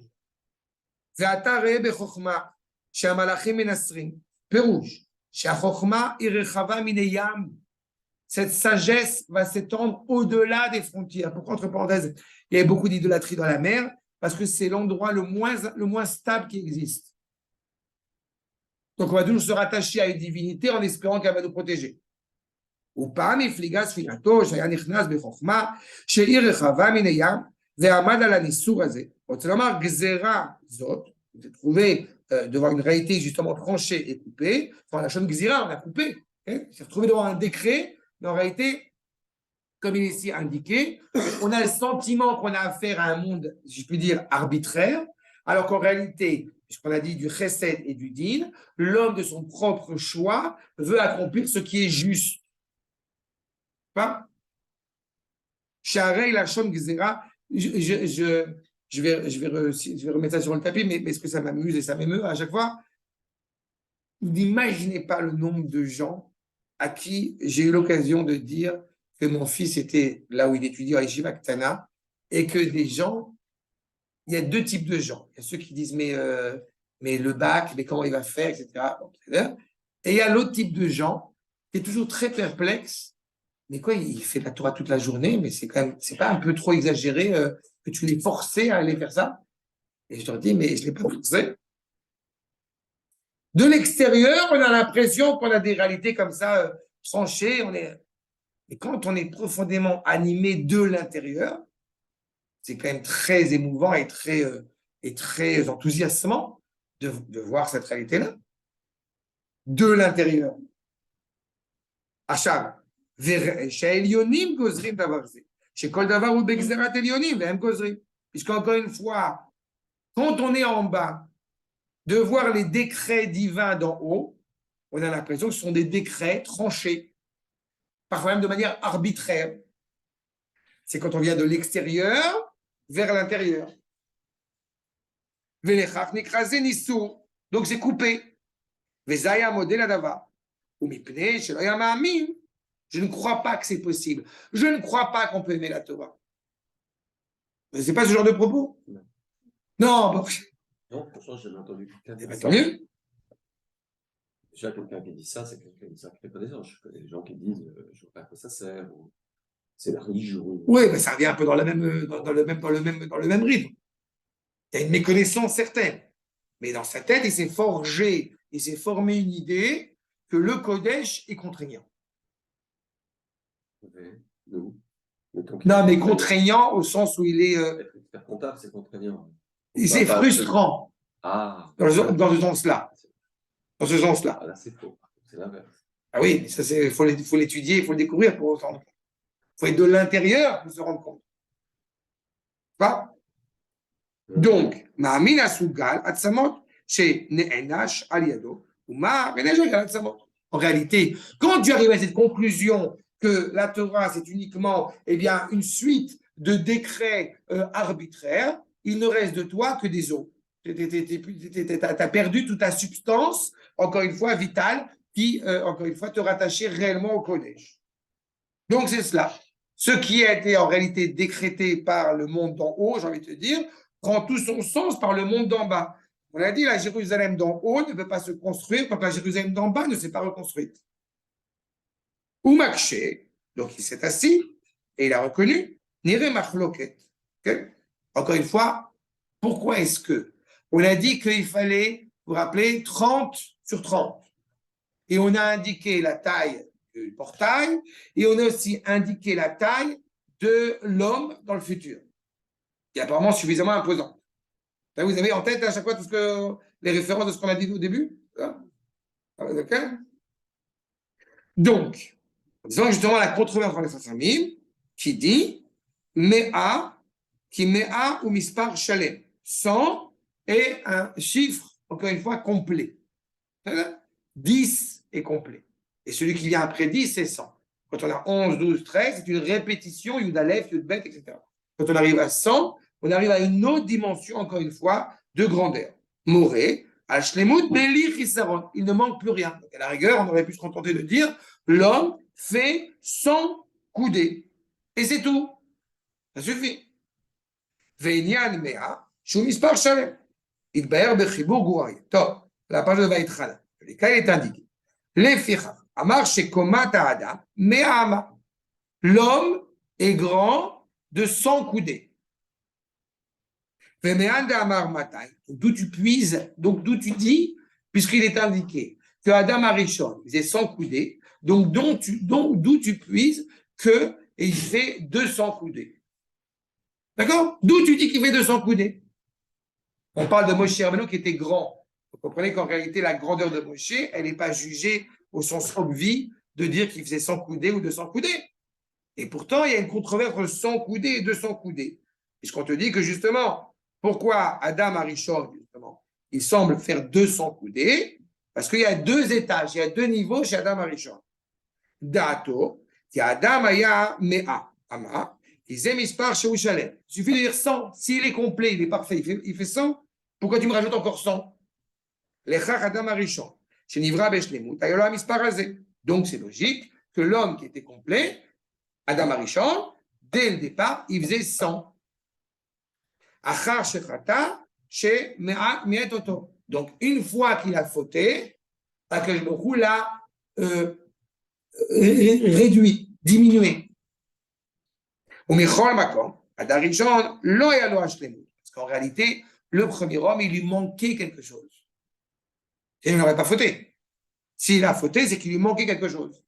Donc, il faut retrouver cette perfection, cette cohérence. D'accord? Au-dessus de 100. Au-dessus de 100, exactement. La perfection originelle d'Adam Arishon n'était en réalité pas encore totalement accomplie et parfaite pour la fin du monde, pour la fin des temps. Mitzad Goufo Achomri. Il pouvait être parfait spirituellement, mais du fait qu'il ait fauté, ça montre bien que son corps n'était pas encore pleinement accompli. Vous vous rappelez quand même qu'il est né à 40 ans. Hein? Il a été façonné à 40 ans, pas les bébés. Aval, la tidi ashlemut, el mitzad gufo achomri, el mitzad tsura, el mitzad tsura. À quelle dimension souhaitons-nous revenir dans le peuple juif? Vous allez me dire, à la dimension de Adam Arishon avant la faute. Bien plus loin. C'est ça? Akadosh Baruch Hu, il a façonné l'homme avec un projet. C'est comme j'aime dire à chaque fois quand j'entends des gens, ils me disent, quand le Mashiach va venir ou quand on va arriver à la fin des temps, alors on sera assis tranquillement, on ne fera rien. Mais non. Mais non seulement ça n'existe pas, non, il y a une nuance, c'est que si on travaille aujourd'hui pour subvenir à nos besoins, à la fin des temps, on ne travaillera plus pour cela. On pourra œuvrer, pour le plaisir de parfaire la création. Ce qui était le cas de Adam Arishon. Il y avait une demande de parfaire le jardin. Et donc, la demande qui est exigée, c'est pas seulement de revenir, d'avoir fait teshuva et de revenir à Adam Arishon avant la faute. C'est de revenir à la dimension, encore une fois, Chadesh Yimenu Kekedem, de revenir à la dimension originelle, telle que le Créateur avait voulu façonner sa créature. Juste une question. Okay. Pourquoi il faut revenir en arrière pour revenir à Adam Arishon originel? Et pourquoi ce ne serait pas le but de l'évolution de l'homme après, d'arriver à quelque chose de plus perfectionné à la limite? Non, mais le plus perfectionné, c'est justement l'originel. C'est pas originel dans le sens où on revient en arrière. C'est originel au sens de revenir à l'essence même du projet du Créateur. Seulement, dans l'essence même, je le rappelle, du projet du créateur, il y a un problème, si je puis dire. Pourquoi? Parce que s'il y a effectivement directement aiguillage tel l'ange tutélaire dans le projet de la créature, alors il n'y a pas de libre arbitre, et il n'y a pas de mérite, il n'y a pas de possibilité pour l'homme de retrouver sa cohérence. Il faut que l'homme, de son propre choix, de sa propre volonté, puisse intégrer cette cohérence voulue et souhaitée par le créateur. D'accord. Mais alors, pourquoi revenir à la dimension originelle? Et pas une évolution? Non, parce que quand tu entends revenir, tu entends revenir en arrière. Et moi, je dis pas dans ce sens-là. Je dis Mais revenir. c'est la réalité, c'est comme ça. Non, parce que c'est revenir avant même l'évocation de l'espace et du temps, tel que nous l'apercevons aujourd'hui. Tu comprends? C'est au-delà de l'histoire. De la même manière que, aux yeux, j'ai envie de dire, de l'humanité, on parle de création de l'État d'Israël, alors qu'en réalité, le peuple juif est revenu sur sa terre ancestrale. Et pourtant, c'est une évolution du peuple juif. Tu comprends? Où il réintègre clairement son rôle et le sens profond de sa nation. Okay. D'accord? D'accord. Pour te dire à quel point, et justement, il me semble que j'en ai pas parlé, mais pour te dire à quel point nous allons aussi de l'avant, puisqu'il y a des questions qui ont déjà été posées il y a près de 100 ans, mais même il y a moins de 100 ans de cela, à savoir, par exemple, est-ce que nous pourrons installer l'électricité dans le futur Beth Amikdash? Le fait que ça fasse rire aujourd'hui montre bien qu'on n'est pas encore conscient de la justesse du propos. Non, non, je ne t'ai pas fait un reproche. Ah, c'est pas Victor rigolé. Non, non. C'est évident. La question, tu comprends pourquoi? Parce qu'on est encore dans ce rapport du temps, alors qu'on doit invoquer justement l'idée où c'est évident que, Baruch Hashem, les prouesses technologiques, dans la mesure où elles ne sont pas contradictoires avec la halakha, vont être utilisées. Il est tout à fait envisageable que dans la cour du Beth Amikdash, où il y aura, pendant ces 3 fêtes de pèlerinage, eh bien, le Ham Israël qui arrive tout entier, pour qu'on puisse mieux voir le dirigeant politique qui va lire dans la Torah, le Kohen qui va être présent, qui a un grand écran. D'abord, je parle surtout pour Chol HaMoed, pour Shabbat, peut-être qu'on aura d'ici là inventé un truc qui ne demandera pas, qui n'exigera pas l'électricité, mais la question d'enfreindre le Shabbat, tu sais que quand il y a des choses qui, d'Afka, sont nécessaires au Beth Amikdash, il est tout à fait envisageable, je dis encore une fois avec des réserves, parce que je ne suis pas en train de m'attendre à faire un code de halakha, mais il est envisageable pour les tâches qui relèvent du culte au sein du Beth Amikdash de profaner le Shabbat. D'accord? Et ça sera encore une fois la décision des Chachamim en leur temps, dans le sens obvi de ce qu'on est en train d'évoquer maintenant. D'accord? Mais là, je parlais surtout par rapport à Yom Tov, c'est plus facile à gérer. Shabbat, c'est pas un problème. Shabbat, c'est clair qu'il n'y a pas d'idée de profaner qui sera nécessaire. Mais pour Yom Tov, c'est beaucoup plus simple à gérer, puisqu'il y a une controverse, justement, si on a le droit d'allumer l'électricité ou non à Yom Tov. Et beaucoup de décisionnaires, de grands maîtres, ont bien mis en évidence qu'on avait le droit d'allumer l'électricité Yom Tov. Je ne le fais pas, mais il y a de grands Chachamim ont émis l'idée qu'on pouvait le faire. Et au Maroc, il y a beaucoup de Juifs qui avaient l'habitude, on allume l'électricité à Yom Tov. On n'éteint pas, mais on allume. C'est ça? Parce qu'on a le droit de faire passer le feu. Ok, mais ils allument quand Certains Chachamim te disent qu'on pouvait. Bon, c'est une discussion de halakha. C'est ça? En tous les cas, l'idée est claire, je répète, revenir, c'est pas revenir en arrière. D'accord? Il a tout à fait raison, Laurent, quand il parle d'évolution. C'est une évolution constante pour pouvoir mieux se rapprocher. À nos yeux, ça apparaît comme une évolution. Aux yeux du Créateur, c'est un plein accomplissement de ce pourquoi, effectivement, ça a été créé. Pourquoi tout cela est rattaché à Yerushalem, Rabotai? C'est parce que c'est le cœur, c'est le centre. Akash Baruch Hu a façonné d'abord Jérusalem et le monde entier après autour. Adam Arishon, effectivement, était à Hebron quand il a été renvoyé du Gan Eden, mais on évoque l'idée que le Gan Eden, c'est Yerushalem. Toute la construction du Beth Amikdash, elle a les normes, elle a les similitudes avec le Gan Eden. Donc, l'essence même, encore une fois, du Beth Amikdash et de Yerushalayim, de manière générale, implique ce lien étroit avec le Kadosh Baruch Hu. Regardez la suite. Donc, c'est pour cela qu'effectivement, l'homme aura ce double étage, comme on l'a dit, Méa dans ce monde, Méa au niveau matériel, Méa au niveau spirituel. Comme Miyut, les deux dimensions. La Neshama sera à l'échelle globale pleinement impliqué dans le corps et le corps servira au mieux la Neshama. On est dans une réalité, on a parlé des pierres précieuses, on a parlé de la qualité morale. Donc comprenez qu'à partir du moment où il n'y a plus de raison d'interdire le vol, quand il n'y a plus de voleurs. Je ne sais pas si aujourd'hui on peut toujours le faire, mais en réalité, mais il est certain, mais il est certain que ça sera quelque chose de naturel. Tu comprends? Aujourd'hui, on peut être encore ému et admiratif que Baruch Hashem, il y a des juifs, et il y en a beaucoup, qui sont d'une telle honnêteté, d'une telle droiture, mais j'aurais presque envie de te dire, dans le futur, on ne sera même pas. C'est logique. On avance, lat. Et donc, c'est deux étages. Rabbi Yehuda, Savar Me'am, il a dit que Rabbi Yehuda, il pensait 100 amas. Qui à Adam, Domé la Echad.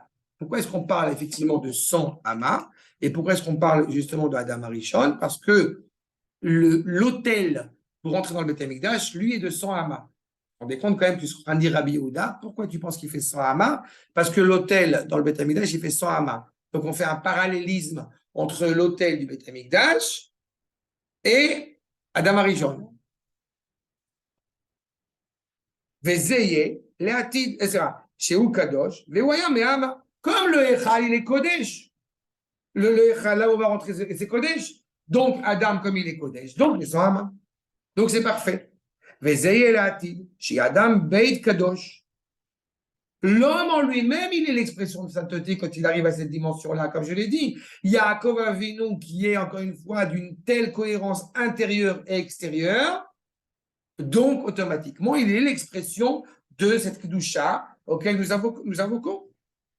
Ubo, Yoshev Aneshama, Sheinitzotz Minashaïd Barach. On est tout à l'heure. Puisqu'il y a une intégrité pleine, une cohérence pleine, donc cette Neshama, qui est l'étincelle, si on peut dire dans l'image d'Akadosh Baruch Hu, elle n'est plus en contradiction avec ce corps. Il y a toujours un défi, dans le monde dans lequel nous vivons, il y a toujours des contradictions qui existent. Il y a toujours ma tête dit oui, mais mon corps dit non, ce genre de choses. Il a fait. Dans le futur, ce sera plus d'actualité. Ou les firach, amar, qui est me'ama, kemo Beth Amikdash. L'homme sera comparable au Beth Amikdash. Mais on a dit qu'il y avait une controverse. Donc, aux yeux de Rabbi Yehuda, l'homme étant de 100, parce que le Beth Amikdash est de 100. Mais on a dit que l'homme dans le futur, il sera de 200. Ça voudrait dire quoi? Il serait supérieur au Beth Amikdash? Dans sa valeur, dans sa grandeur? Da'od, qui me'an da'amar matay mama, kafal komat adam arishon savar, ki adam ou gashmi, patsura betela etzlo. C'est parce qu'on met en évidence le fait qu'effectivement, l'homme est naturellement une dimension matérielle, il n'est pas comme l'ange tutélaire. Donc la dimension spirituelle chez lui, peut-être elle aurait moins de valeur, elle aurait moins d'importance. Les kilo yakulo gashmi chomri, comme s'il était entièrement matériel. Avalatid, il est comme Adam Mataim, neget chomar, chomer vetsura, ve'en echad batel etzel hasheni. En réalité, c'est pour mettre en évidence que si de nos jours, quand on voit un être humain, on voit un être de chair et de sang, et on ne voit pas la neshama, on ne pense pas une seule seconde qu'il y a une dimension élevée, céleste qui l'anime, eh bien, dans le futur, elle sera visible. Vous avez la Torah telle qu'elle est écrite par Rabbi Meir. Et quand on parle de Adam Arishon après la faute, alors on parle d'une tunique en peau, ou tenez, or, la couche de peau qui est sur le corps de l'homme après la faute. Sauf dans le Sefer Torah de Rabbi Meir, de Rabbi Meir Baladès. Parce qu'il y a écrit Koutonet or avec un Aleph. Exactement. Ça, c'est Adam Arishon, ça. Il a fait. Mais chez Rabbi Meir, il est déjà en train de préfigurer, de prévoir cette réalité-là. Donc, dans le futur, effectivement, le Chacham qui dit Matin, c'est pour mettre en évidence que non, l'homme ne sera plus matériel. Pourquoi y a-t-il une controverse? Là encore, pas des anges tutélaires, pas des Chachamim. Est-ce qu'il pourrait y avoir une controverse? Est-ce que l'homme est spirituel ou matériel ou les deux? En réalité, la controverse, elle est entre Akadosh Baruch Hu et l'homme. Qui n'est pas une controverse, mais qui est selon qui on parle. Si on parle selon l'homme, eh bien, on aura le sentiment que nous sommes une réalité pleinement spirituelle, où le matériel est totalement inscrit dans le spirituel. Aux yeux d'Akadosh Baruch Hu, il y aura toujours une distinction, évidemment, puisque l'homme étant une créature, entre sa dimension matérielle et sa dimension spirituelle. C'est clair ce que nous disons? Celui qui regarde Jérusalem et quand il voit, ce que j'ai coutume de dire, et qu'il y voit le Gan Tanachi et le Canyon Malcha, et il dit, c'est ça Jérusalem, eh bien c'est quelqu'un qui ne comprend pas la ville de Jérusalem. Et celui qui, à l'inverse, va dire, ça y est, on a le Gan Tanachi, on a le Canyon Malcha, c'est fini, Jérusalem est reconstruite, et totalement reconstruite, il a loupé quelque chose. Vous comprenez ce que je suis en train de dire, cette ambivalence-là, cette tension permanente qui existe. Il n'y aura plus de tension quand on aura compris la valeur du Canyon Malcha et les Avdil, au niveau des madrigaux de Kusha, il y a le Canyon Malcha et il y a le Bet Amikdash. Et ce n'est pas un problème, encore une fois, que les deux puissent être en cohérence. Le reproche de Rabbi Shimon n'est pas qu'il y ait des shvakim. Le reproche de Rabbi Shimon, justement, sur les marchés qu'ont construit les Romains, c'est parce que leur intention était totalement dépravée. Mais dans le futur, évidemment qu'il y aura des supermarchés. C'est une aubaine pour les Juifs de pouvoir faire leurs courses. Pour la fête, pour honorer Akadosh Baruch Hu, c'est fondamental. Achab. Ça va, on a presque fini. Bon, vous avez la besoin. Hein? C'est le chat, on va y revenir. Oui. Je vais revenir à ça. Achab. Enfin, dernier point que nous n'avons pas évoqué avant, le jaspe, effectivement, sur lequel il faut juste s'y remémorer. On a dit qu'il y avait justement, ces pierres, okay, qui, comment dirais-je, la valeur de l'homme, comme on a dit, où il n'y a plus de distinction entre l'intérieur et l'extérieur. Comment est-ce qu'une pierre peut être à la fois une pierre et à la fois, on a dit, les fenêtres. On a dit ce rapport avec ces fenêtres qui sont justement totalement entrouvertes. Eh bien, nous explique justement le Maharal, Metaretz, okay? Ces pierres qui, encore une fois, vont servir d'ouverture pour les fenêtres. Si tout était justement ouvert. Je pense que vous comprenez le sens, après ce qu'on a expliqué, le sens de ce verre qui est transparent. Il y a encore une fois une réalité totalement authentique de l'extérieur et de l'intérieur. Le rouge, Chalonot, Amevim, Avir, les chats. Ces fenêtres qui vont amener l'air là-bas. Sheafalga, Sheino Petach Likinos Mikol Makom, Sham Petach Alav, Shehu Mevi Avir, et Sham Petach. On est à l'entrée de la ville. Toute cette influence de Jérusalem, dans sa moralité, dans sa beauté, dans sa grandeur, eh bien, influe sur tout le monde autour de lui. Même si ce n'est pas encore totalement ouvert, parce qu'on a dit qu'il y a des degrés, n'est-ce pas, d'élévation de sainteté, il n'empêche que clairement, il y a une ouverture. Il y a un souffle comme ça qui révolte au travers des nations, au travers du monde qui nous entoure.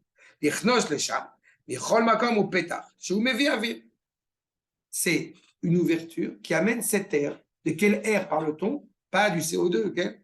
Cet air de Avir d'Israël Markim. Le peuple juif retrouvant son authenticité, automatiquement, il a une influence sur le monde. Vekol Petach Utsurat Ha'ir. Chaque entrée de la ville nous indique comment est l'air de la ville, comment est pressentie la ville. Je suppose que vous avez bien remarqué que Avir, la racine du mot Avir, c'est or, okay? Bien sûr. Encore une fois, l'évocation de luminosité. Velechar. Amani al-Yachaveh de Vezekei. Kelomar. שהשיעור שאמר רבי יוחנן, אין זה רק שיש שם פתח עליו להביא האוויר לשם, לא שיבוא האדם שם. C'est pas seulement qu'il y a une ouverture pour qu'il puisse y avoir de l'air et que, encore une fois, que l'homme ne va pas forcément aller là-bas. Non. Cette évocation ici de la pierre qui est une ouverture pour la fenêtre, en réalité, là encore, on veut nous renseigner sur la valeur, sur la dimension exceptionnelle de l'endroit. Est-ce que c'est parce que les hommes vont devenir de plus en plus animés par la morale que la ville va devenir de plus en plus belle, ou parce que la ville va devenir de plus en plus belle que l'homme être animé par la moralité? C'est clair? Les deux. Là encore, sont indiqués l'un dans l'autre. Comme j'aime à le dire, quand vous allez à Jérusalem et que vous êtes ému d'aller au Kotel, est-ce que c'est un regard subjectif ou objectif? En général, j'explique les deux. Subjectif par rapport à l'éducation qu'on a reçue, mais objectif parce que réellement, la présence d'Akadosh Baruch Hu est là-bas. Donc la ville, elle est belle parce que la présence d'Akadosh Baruch Hu s'y trouve, il réside. Vous allez essayer d'expliquer à quelqu'un pourquoi est-ce que effectivement Jérusalem est une ville aussi belle, alors que Prague est une très belle ville, que Paris est une très belle ville. Mais Tsuyan, il manque quelque chose à Paris. C'est la capitale. Il y a quand même avec la statue là de. Ah, ça, c'est la classe. Ça, c'est la classe. Une anecdote de ma tante que j'ai allée à Jérusalem il y a 3 semaines. J'avais vu Jérusalem, hein, à 79 ans. Elle arrive au Kotel. Déjà, on arrive à Jérusalem, elle n'a pas compris. C'est-à-dire qu'elle était déçue. Pourquoi elle était déçue? Parce qu'elle s'attendait qu'il y ait un parking et le Kotel. Non, mais il y a des immeubles. Tu vois? Mais c'est le premier rapport innocent et tout à fait noble, justement, quelqu'un qui arrive comme ça et qui pense Jérusalem pour lui dire, voilà, et de découvrir. Exactement. C'est exactement ça. Mais le moment où tu comprends que les deux sont imbriqués l'un dans l'autre, c'est ça, cette première évocation. Tu te rappelles le cours de Yom Ha'atzmaut, avec quand j'ai dit sur le embrasser les pierres de Hako? Tu étais là. Ce premier rapport-là.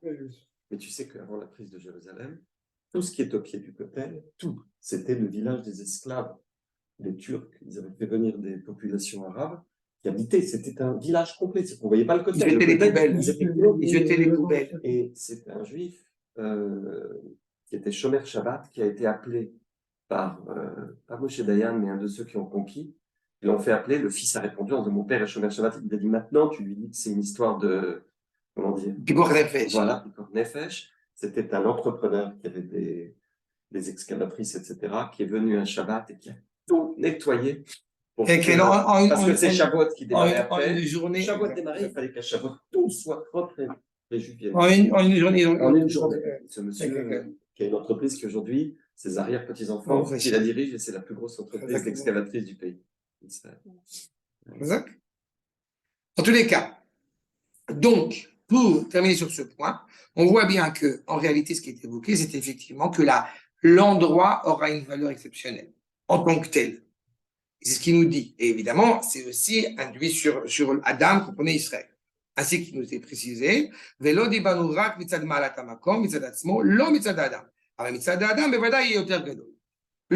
il va être exceptionnel, mais celui qui va y résider est encore plus exceptionnel. Vous remarquerez, entre parenthèses, il n'y a pas beaucoup d'endroits en Israël. S'il y a quelques endroits en Israël où on peut le ressentir, quand il fait chaud, quand il fait froid à Jérusalem, eh bien, il suffit d'être bien couvert ou d'être pas couvert, mais en tout cas, voilà, on ne sent pas forcément la chaleur et la fraîcheur. C'est cette ville qui est très... Bon, c'est le désert de Judée qui commence. C'est pour ça que c'est très équilibré. Pour retrouver un petit peu cette terre-là à Tzfat. C'est pour ça que les gens ont fait toujours ce rapprochement entre Tzfat et Yerushalayim. C'est la douche de l'endroit. Pardon? À Élie. C'est pareil, c'est la Judée. Toute la Judée, elle a ce rapport-là. Enfin, pour terminer, nous dit, dernier point, donc, comme je l'ai dit tout à l'heure, face aux anges tutélaires, et je crois que ça reprend ta remarque vis-à-vis de ta tante, que Leumata Meshavechim, on a dit que nous disons Kadosh 3 fois.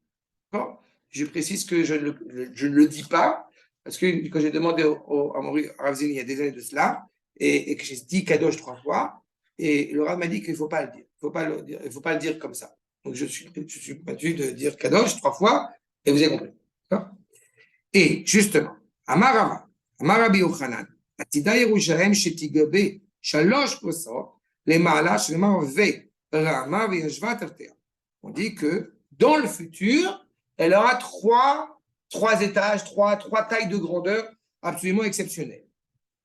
Maï Tertea, Maï Tertea, Tosha Posor. Avec Amarava, Mali Usava, Usiva Yerushalem. Donc, je passe ça, mais il va dire directement. Regardez ce qu'il nous dit. ביור עניין זה, כי ירושלים היא 3 פרסות, c'est-à-dire 12 kilomètres. כי ירושלים עיר קדושה, parce que justement cette ville est animée par la sainteté. לכך מדרגתה 3 פרסות. Donc, comme cette ville est animée par la sainteté, donc, eh bien, 12 kilomètres. Donc, 3 פרסות. Pourquoi? כי הקדושה השלמה הוא על ידי 3, כנגד 3 קדוש. Dans la prophétie de Ishayahu, c'est là-bas que nous puisons ce que nous disons dans la Hamida, Kadosh 3 fois. Ça signifie quoi? Kadosh en haut, Kadosh en bas, et Kadosh qui rattache ces 2 dimensions. On n'a pas de patriarche, si ce n'est 3 patriarches.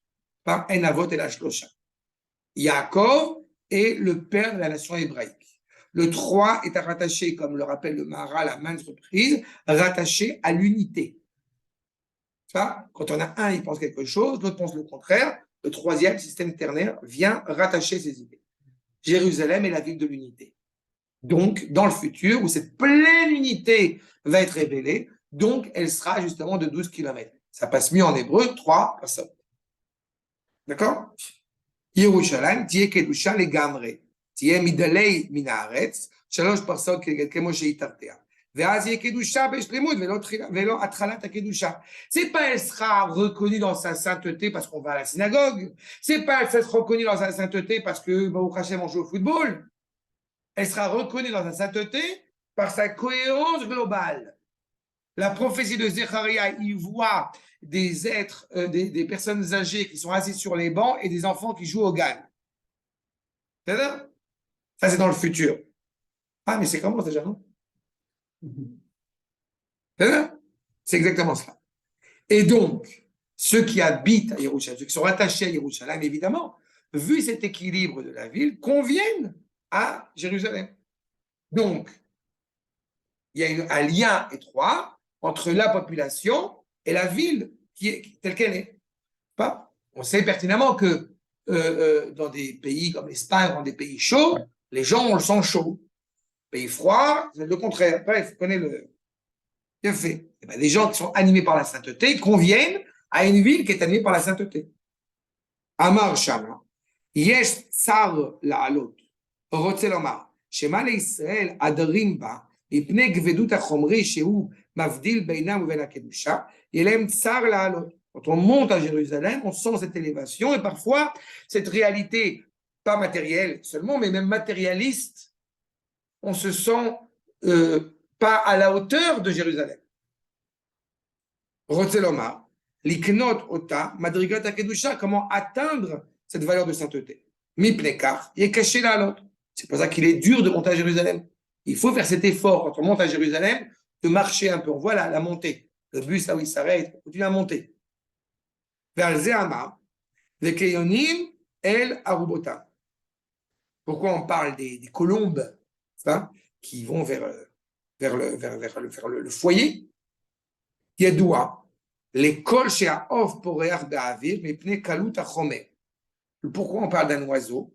De manière générale, quand on parle d'une réalité qui vole, comme les anges par exemple, sont des réalités qui continuent à s'élever en permanence spirituellement. C'est ça la notion de Off, qui vole.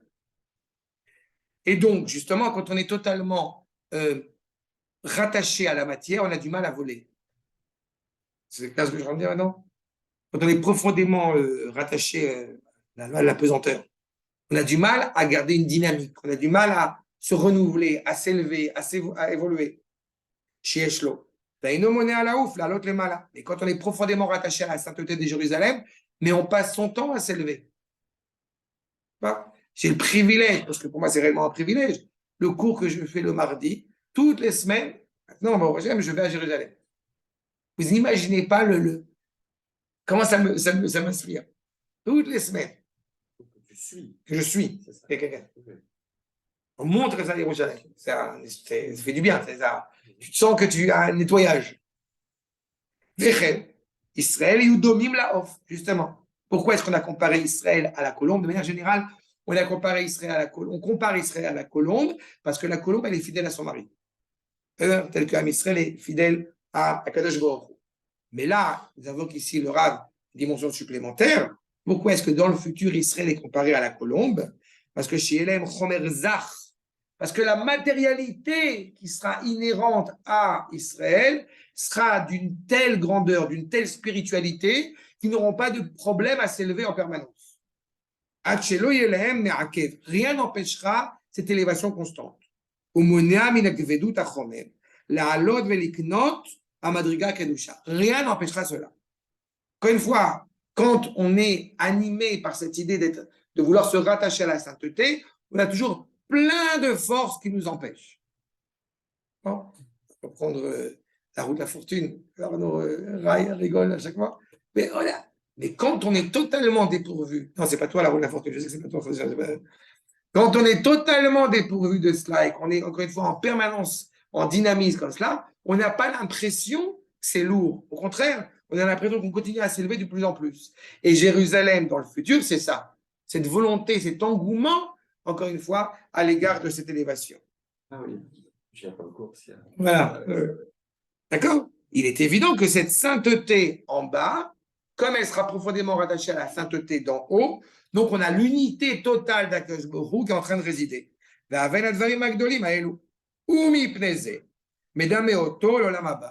pour ça que quand on parle de Jérusalem et qu'on l'évoque à l'échelle du monde futur, pas le quand sera le futur.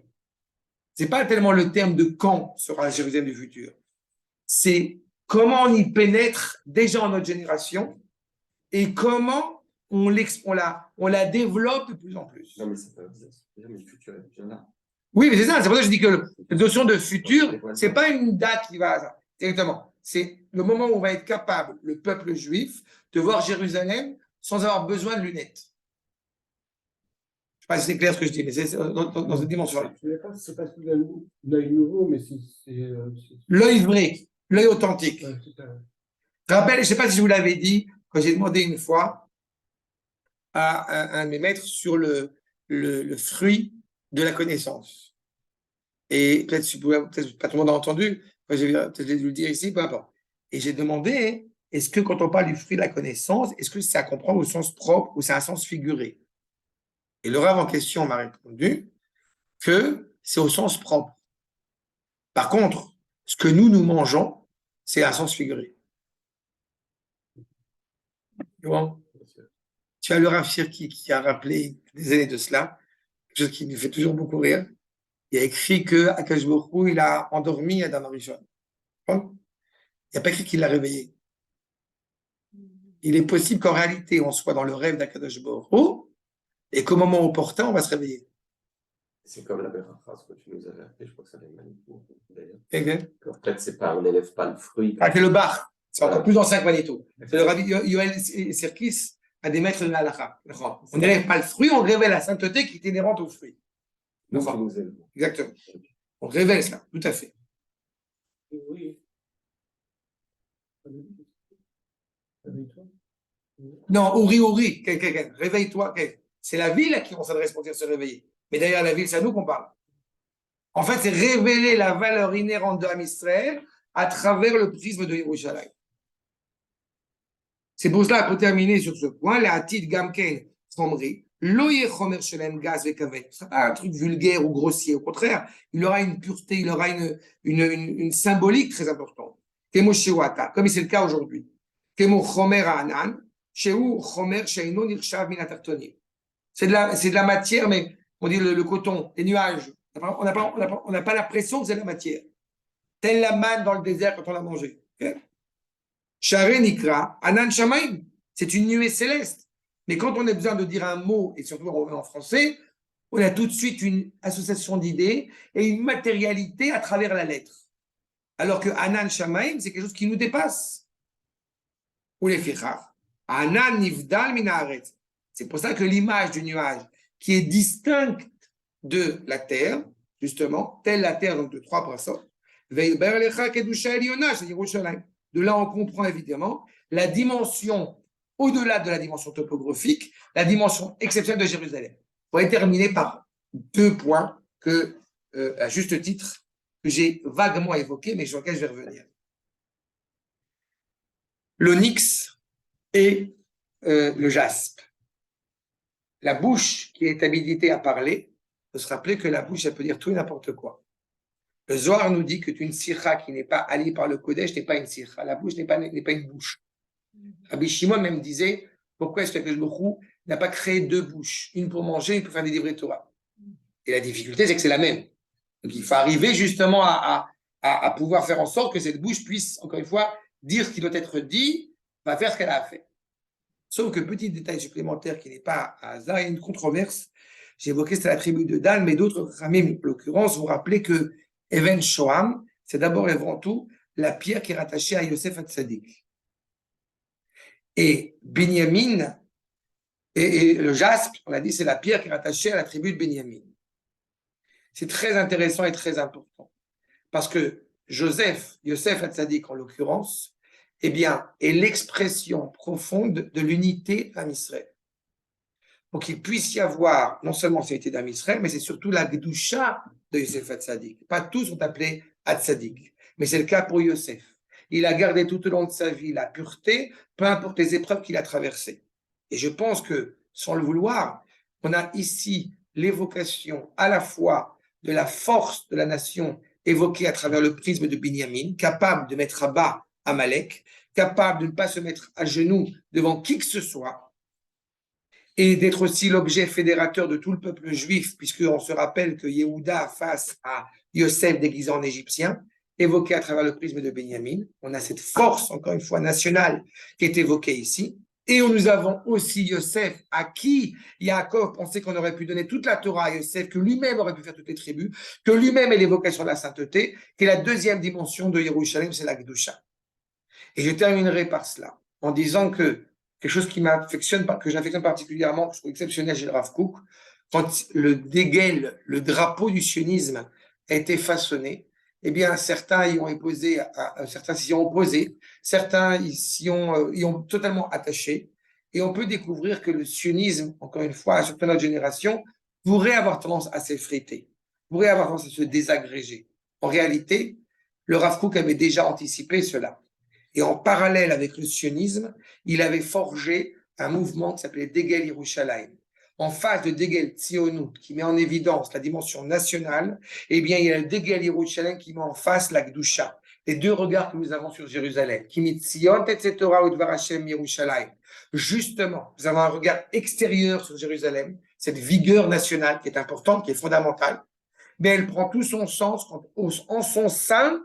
Dvar Hashem mi Yerushalayim. Dvar Hashem mi toch Yerushalayim. La Torah, elle peut sortir vers le monde entier tant que la parole d'Akadosh Baruch Hu, elle est inscrite au sein de Jérusalem. Quand nous réussissons par le prisme de Jérusalem à retrouver ces 2 valeurs-là, de Gdusha et de Gvura, de sainteté et de force nationale, alors automatiquement, eh bien, cela est une bénédiction pour Am Israël et pour l'humanité tout entière. Adkan, c'est clair? D'où le fait qu'effectivement, l'onyx et le jaspe, qui en fait sont toutes les 2, malgré la controverse, indissociables et indispensables l'une et l'autre. D'accord? C'est clair? Yom Yerushalayim Sameach Bezrat Hashem, vendredi, Shatova. Shalom Kol Tuv. Merci beaucoup. Et j'étais pas content de ne pas être avec vous ce soir, mais j'étais content d'être à Yerushalayim pour entendre ce cours merveilleux. Orti, Tada Rava. La semaine prochaine, on va continuer et après il y a la vie de Shavuot. On y sera.